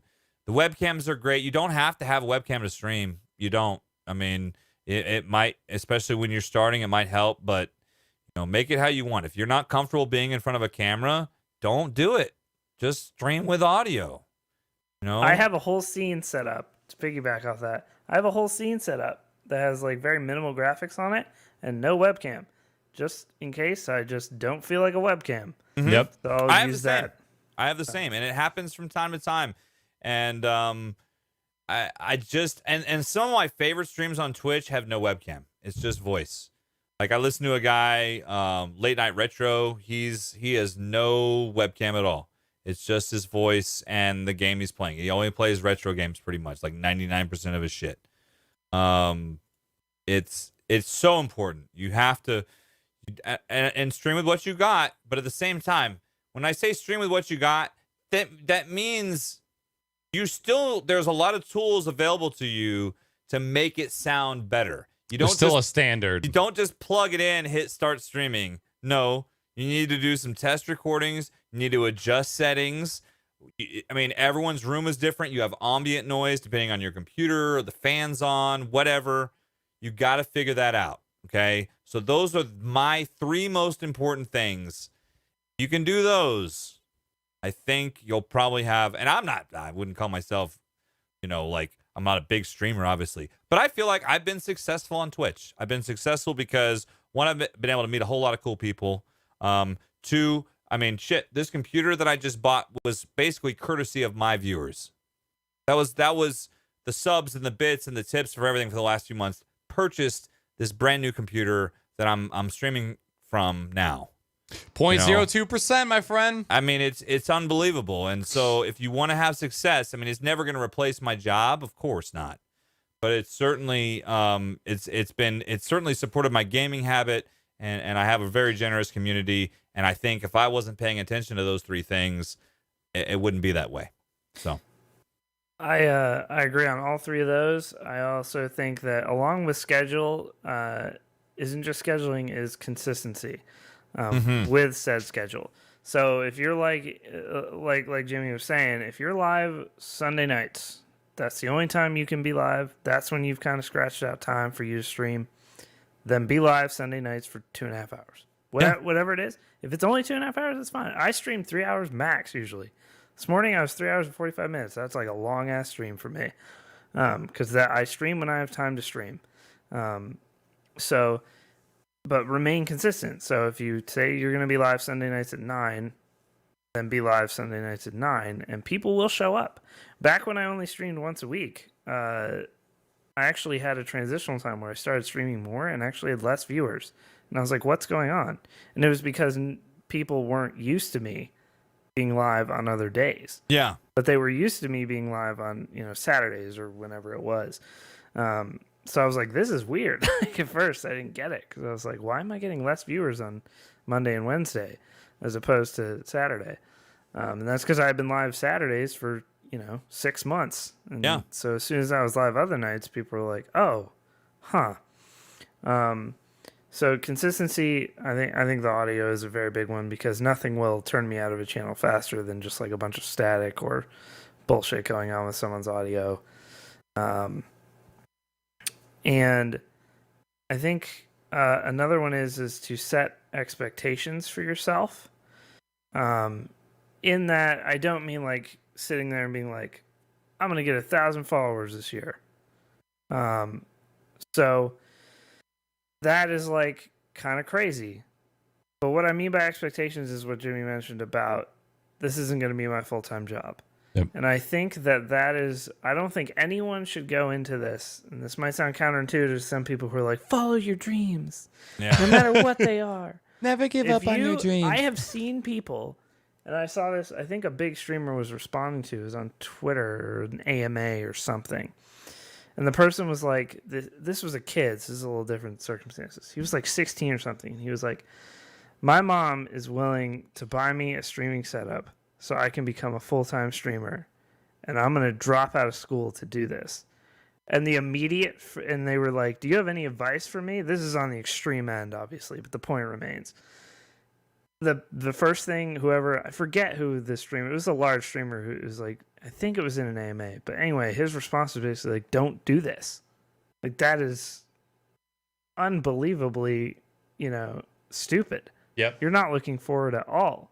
yeah, And I think if you go into this thinking, I want this to be my full-time job and that is the only goal, that is the end-all be-all, you're probably not going to get there, first of all, because there's a lot of luck involved with people who get huge on Twitch.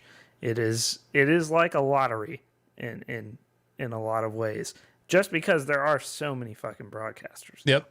Like, well, and there's a lot of factors. I mean, it comes down to so many factors. When you stream, the types of games you play, the people. I mean, it's just there's a it's lot. unreal, man. Yeah, there's a lot of factors. Would Ninja be where he is if Fortnite didn't exist? Who knows? knows? Who knows? I mean, he was a pro gamer before. He's a pro Halo player. Yeah. So he's already good at games. Yeah, So I mean, got the good at games thing he was down. sitting pretty at a couple thousand viewer mark, but there's a lot of people who stay at that and never go anywhere past. Yeah. So it's all about timing. It's all about games. All about luck. Yeah, and if you set an expectation like I want this to be my full-time job, you will be unhappy all the time. Yep. Especially for the first year or so, until you let go of that a little bit, because you're gonna be like, fuck, I'm never gonna get to where I need to be. And another thing to factor in with that is, if you think about what you need to make on Twitch to make a living, so think about a regular salary, let's say, I don't know, I'll just throw a number, let's say 50K. Let's say you want to make 50K. You could live in a modest apartment and live a normal life streaming on 50K.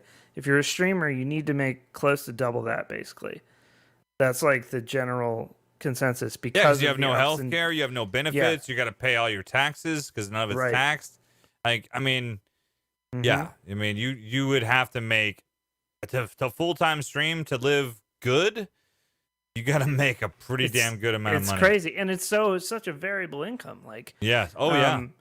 like you might get $200 in donations one month, and then $10 the next month. Yep. Like that And could very easily happen. not only the money factor, but not only do you need to make double the amount just to make up for the coverages that you're not getting with a full-time job and benefits, you're also working twice as much. You're not working a You 9 to are at 5. that point. Yeah. So you're working twice as much to get twice as much in revenue to just be at the same point as somebody who's just working a 9 to 5, making the average wage of, I think the average salary in the United States right now is $50K, I believe, the last time I checked. Okay. Average out of everybody. Yeah, like maybe. Everybody. Maybe. I don't know. Maybe Fuck, I don't- that seems high to me, but maybe. Yeah. Maybe. Google, let's see what happens. Average. But regardless, my two most important things are set expectations that are realistic, so you don't just constantly be unhappy every time you fire up the stream by whatever growth you do see. Because if you do sit there and set your initial goal of streaming is to be your full-time job, you're just going to be unhappy. You're just going to be unhappy because almost nobody goes from 0 to 60, like on Twitch. It just does not happen. Like you were saying about Ninja. Ninja was already making a living streaming. Well, I take that back. I take that back. There is only one person I've known that has gone from 0 to 60 on Twitch. One. Sheriff Eli. Okay. He went from 0 Future to Man 60 as to well. 0. Yeah, he went way back down. But he's still comfortable. But at the same time, though, like he was his intro into GTA like roleplay was so hyped. Yeah. When he had his first streams and his first several, like it was insane. Yeah, I think I mean Future But Man was another one. That's that came one out of nowhere, person. But yeah. That's one person. You gonna count on being that one person? I mean, come on, that's ridiculous. Yeah, you can't do that. So don't start with like that expectation. And like I said, consistency is my other one. While Knackers was gone, I was talking about if you're gonna say set your schedule, please follow your schedule and be consistent with it as much as you possibly can. Also, that said, occasionally you got to break from schedule. Life shit happens. Of course you do. Yes. Don't fucking make that a habit, though. Don't. Yep. I mean, once or twice a month, sure. Beyond that, maybe you need to reset your schedule. Yeah. Yeah. Quick Google search. Of course. According to the U.S. Census Bureau, persons with doctorates in the United States have an average of income of $81,000. The average for an advanced degree was $72K, with men averaging $90,000 and women averaging $50,000. So people who are who have a degree are making anywhere from $70,000 to $80,000, and then Fuck, dude, I'm getting underpaid. Same. no, I can't remember where I heard this, but it was actual facts saying that the average salary of an American was around $50,000, if not a little bit less. Maybe. I mean, I don't think now average. I don't know if that works. I don't know how math numbers works with median. Math sucks. Yeah, fuck math. Let's go to the next. Next thing. What were you gonna say? What was your thing? Most important things, Knackers. So anyway, what do you got? I got one sorry, more. I got Dan. one more. My bad. Consistency. Set realistic expectations so you're not just unhappy. And now I can't remember what my third one was going to be. Oh, interact with chat. Interact with chat and get used to interacting with chat because actually you're going to be bad at it in the beginning. Oh. You just are. You're going to ignore chat for 15 minutes and not realize it. Yep. Because it is not second nature. It's not even second nature to like look like this to the other monitor or whatever to look at chat because you're used to playing games and just being I do that. zoned into the game. And so I just had to make it habit. Like my first year or two of this, I was not good at it. It was just not. So that is a skill that you have to learn.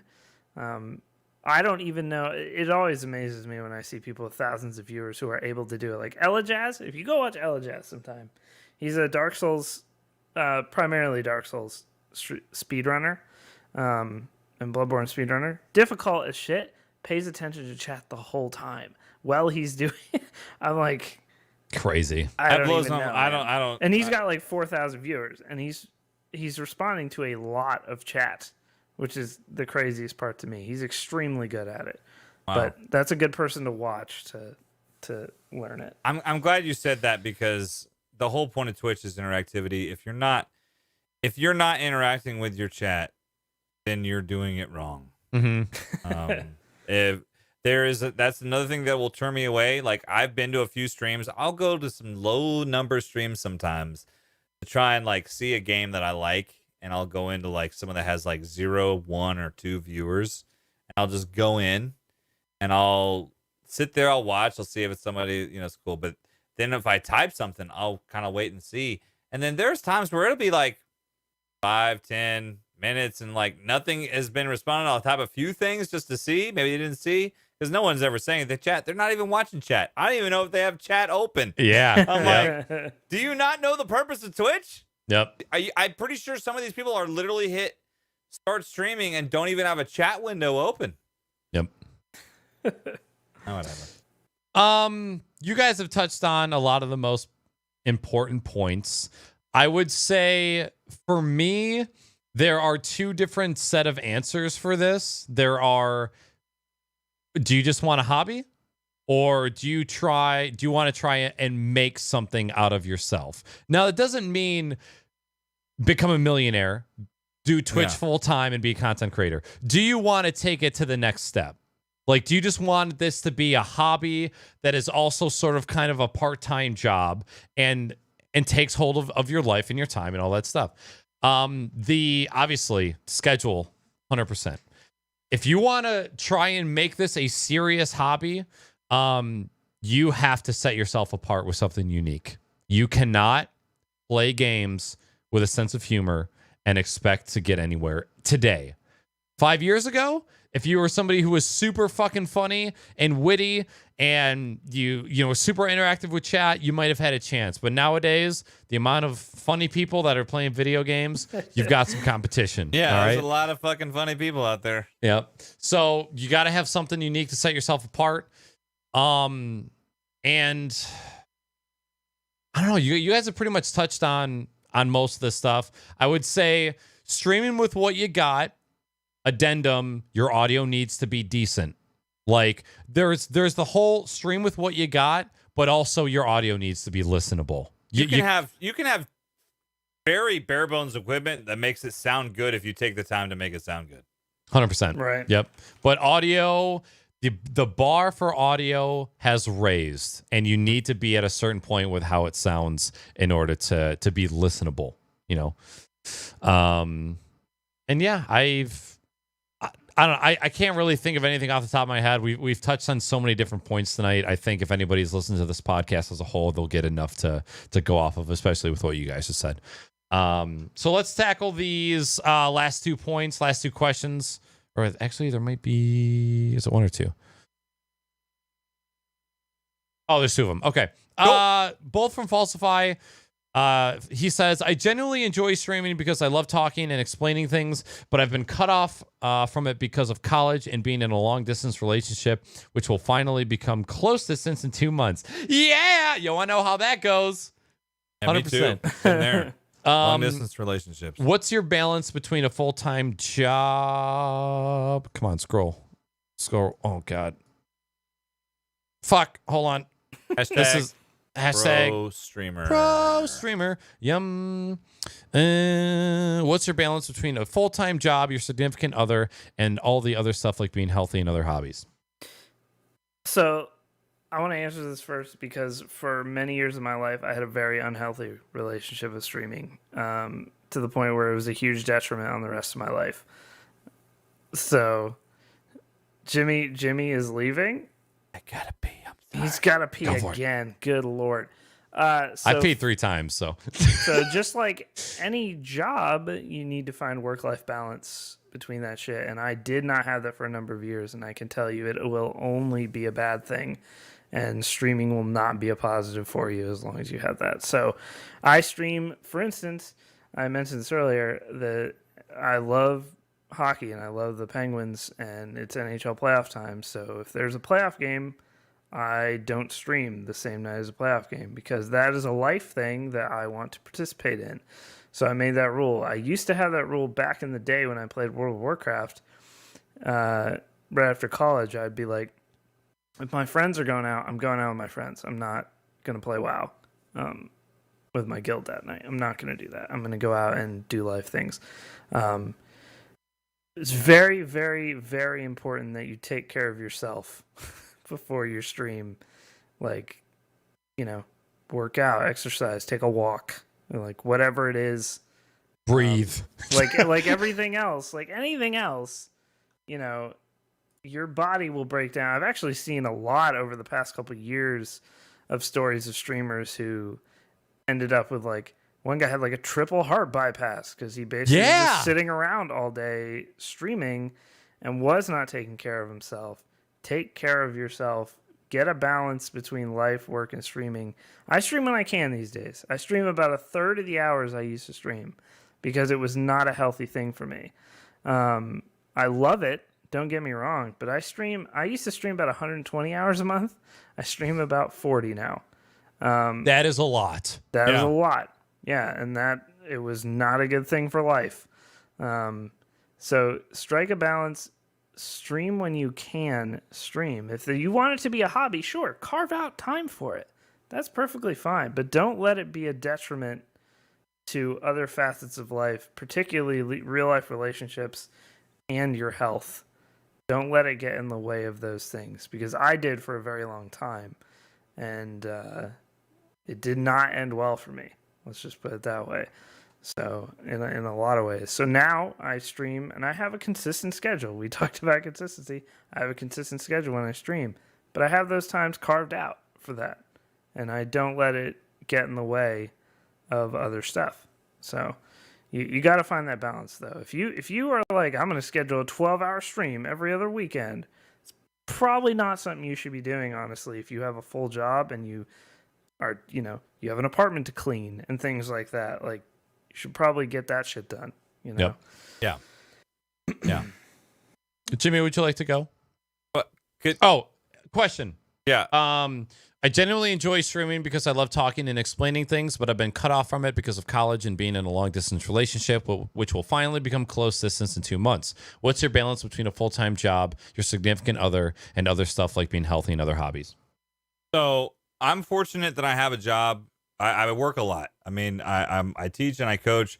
During the fall, I only even get to stream once or twice a week max, because I work every day of the week, even Saturdays and Sundays. I'm a high school football coach in Texas. We work on Saturdays and Sundays. That's how it goes. So serious down there. It is very serious about high school football in Texas. So,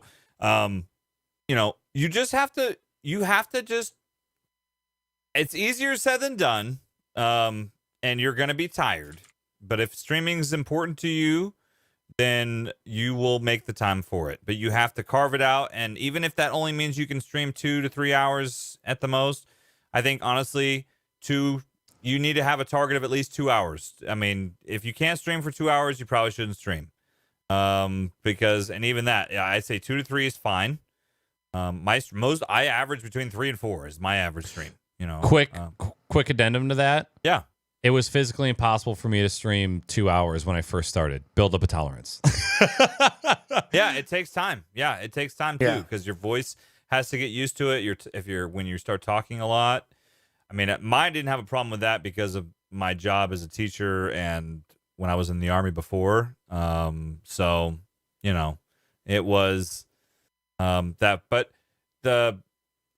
you have to you basically have to carve it out. I mean, you have to be organized with yourself. That is the best advice I could give.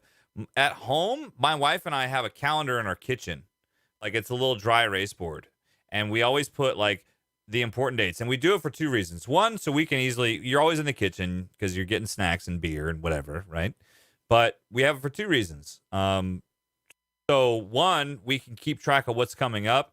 And 2, so the other person. So if you're in a relationship And they know, like, I put a little red S on the counter on days I'm streaming. I don't write the time or anything.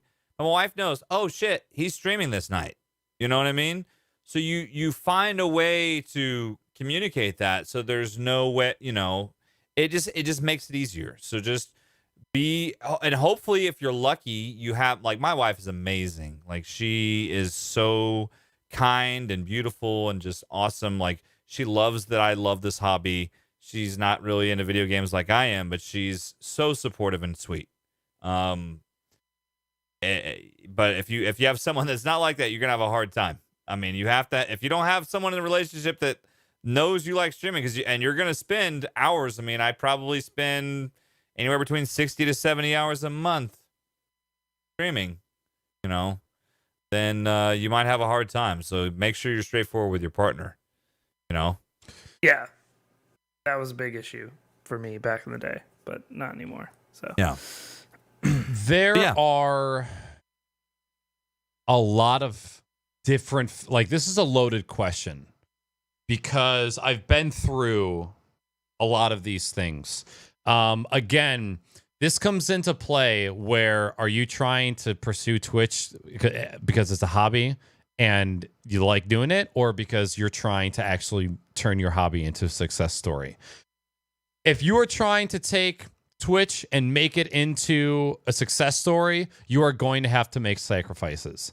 And I'm not talking about sacrifices like your grandmother passed away and you didn't go to the funeral because you wanted to stream.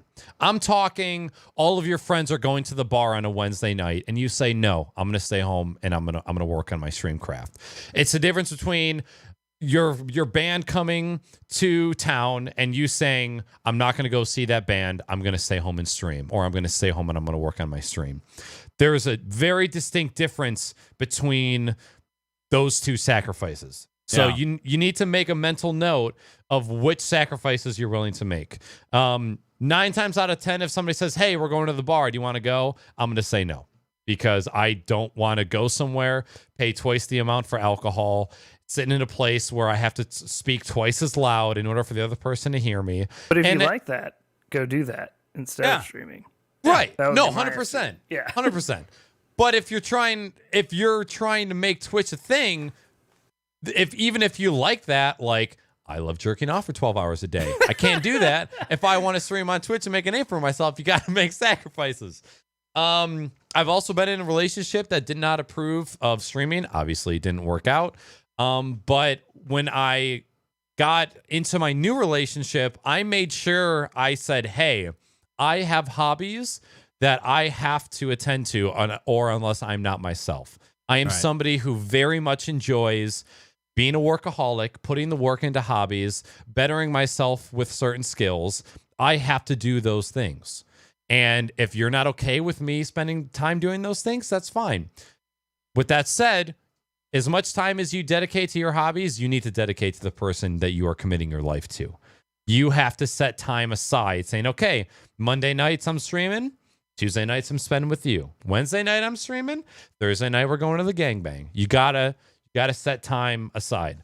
I am unbelievably lucky to have the lady that I do that has a similar hobby in streaming, so we allot each other our times to do that stuff, and it's very easy to say, hey, I want to hang out with you, but I also want to stream. You want to play the game together? Problem solved. But my situation, I think, is very rare. Oh yeah, I would agree with you. So it's really hard for me to say, like, oh yeah, you just have to tell that bitch how it is. I stream what I want. That's really, that's not going to work out in a lot of situations. For me, I knew that dedicating my time to a craft and a skill was very important for my well-being. I have to have a hobby that takes a lot of time to dedicate to, that takes working on a craft, because that is what makes me who I am. That's part of me. So I said, hey, I'm just letting you know, I have hobbies. They're time consuming. If you give me the time to allot to these hobbies, I will make you a queen. And that's basically how you get your point across.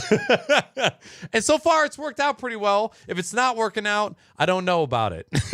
Well, I've had the pleasure of being able to meet Tweenie, and I think I think it's fantastic what you guys have going on. And I think it's really cool that you have someone to share your life with that's so into video games like you are. That's awesome. And Yep.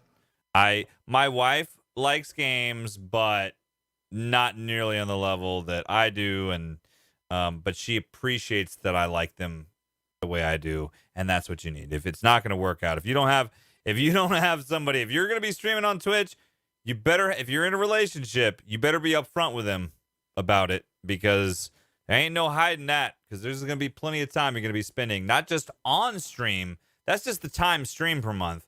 Think about all the time you spend off stream doing that sort of shit.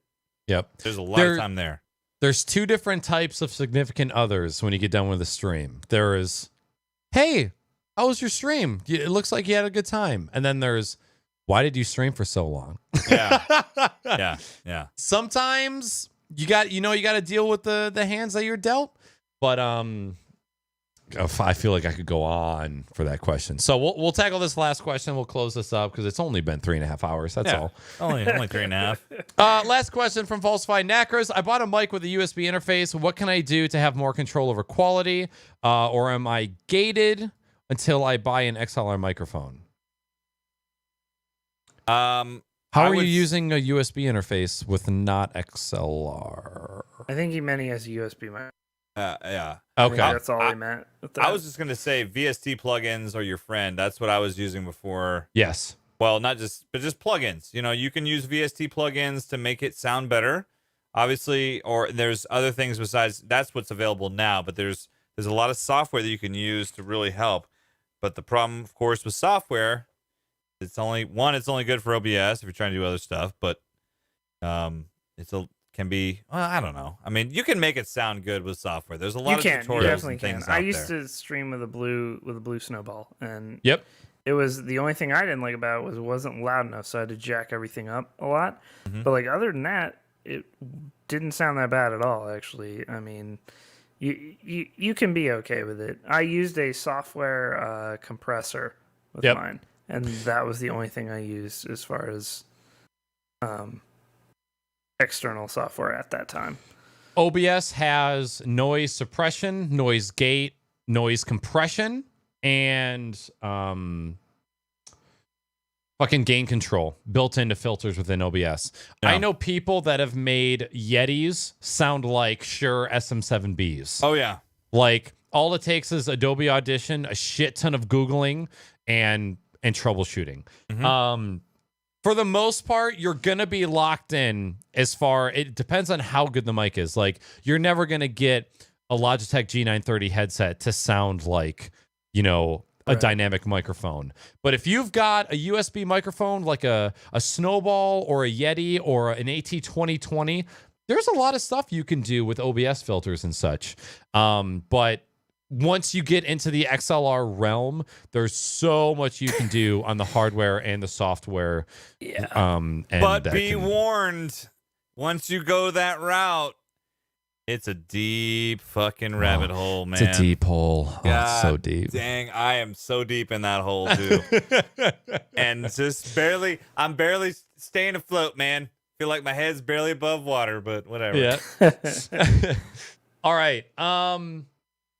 That is it for the questions. Now, in light of what we were talking about before, something that I guarantee if you follow me on Twitter or you're in my Discord, you know that quite often I say, if any of you guys have any questions about audio, video, tech, streaming, send me a message. Please know that A, my email is open to you. B, my Discord DMs are open to you for technical support. For any other sort of support, there is the help channel in my Discord where we have people that are pros at cooking, at technology, at audio, at lighting, at streaming. We have people that are dedicated to trying to help you for whatever problems you may have. Please know that that option is open for you as well.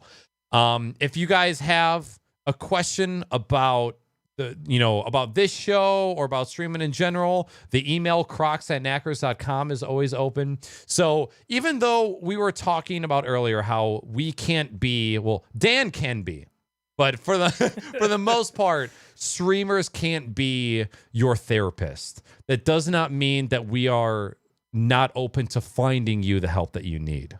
We're always open for questions and to help you get to where you need to be. We might not be the person to help you, but we'll for sure, point you in the right direction. So as we close this out, I just want to say that it was an amazing turnout. We had some really great questions. I think we touched on so many different points that a lot of people are afraid to ask, because as we've seen, like us have seen, when people try to ask simple questions in streamers chat and you see the streamer lash out and call you a dumbass and a cunt and tell you to get the fuck out of their stream, I can understand how people can be apprehensive about asking questions. But I think tonight was fucking awesome, and it's definitely not the last time that we're going to be doing something like this. So before we close the show out, we're going to go around the room. If you guys have any final thoughts that you'd like to throw out, you're more than welcome. Please throw out your social media, any upcoming streams, special events that you have coming up, and we'll close this thing down. I am Dan, aka Nipnops, and you can find me on Twitch, twitch.tv/Nipnops. I stream generally Monday through Thursday and every other Sunday, something like that. And you can find me on Twitter at NipnopsTV, Instagram, Infinite Sad, and yeah. I don't have any really special streams coming up, at least until Dark Souls Remaster hits. Oh, you playing it on the Switch? No, definitely not. PC for sure. Wait, well, first of all, I really enjoyed hanging out with you guys tonight. It was a lot of fun, and I took a few things away from you guys, so thank you for your candid responses and everything else. My name is Jimmy, aka Middle Age Stream. I'm a variety caster on Twitch. I stream Mondays, Wednesdays, Saturdays. So I should be streaming tomorrow night. I might be a little cranky. I'm gonna be tired as shit tomorrow because I'll be coming home from football practice, pretty much jumping in the shower, eating dinner, kissing my son goodnight, and hitting start stream. But the show must go on. I gotta beat fucking Fallout, man. It's gotta happen. It's gotta happen. I gotta keep playing, otherwise I'm never gonna beat it, and I'll never be able to play God of War. But you can find me. Fallout? You said Fallout. Did I say Fallout? You said Fallout. I meant Far Cry 5? I meant Far Cry 5. I don't know why I said Fallout.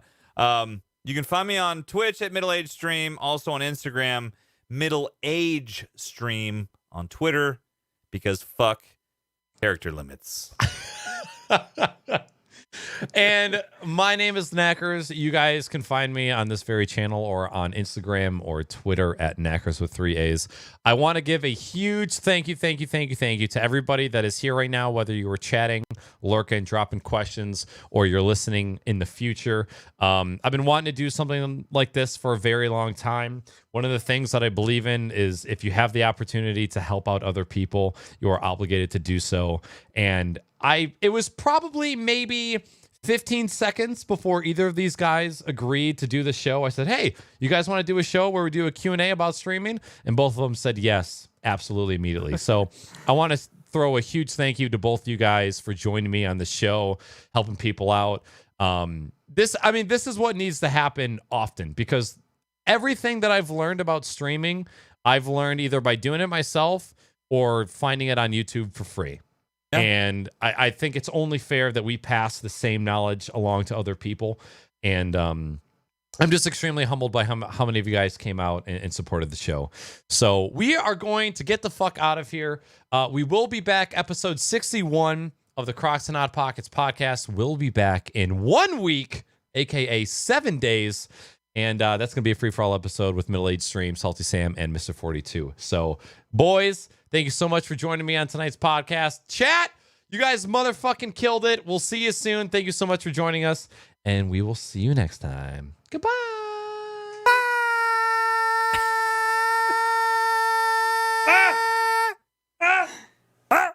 Fuck. iTunes. Don't fall asleep. Don't fall asleep. Shit, I fucking clicked the wrong thing. God Rocking and rolling. Oh shit, it's so late. Oh my God, it's almost midnight. All right, yeah, you both get out of here. Gone. You're good. You're free. All right, boys. Great Yeah. time, guys. Thank you. I will see you later. Later. Adios. Sound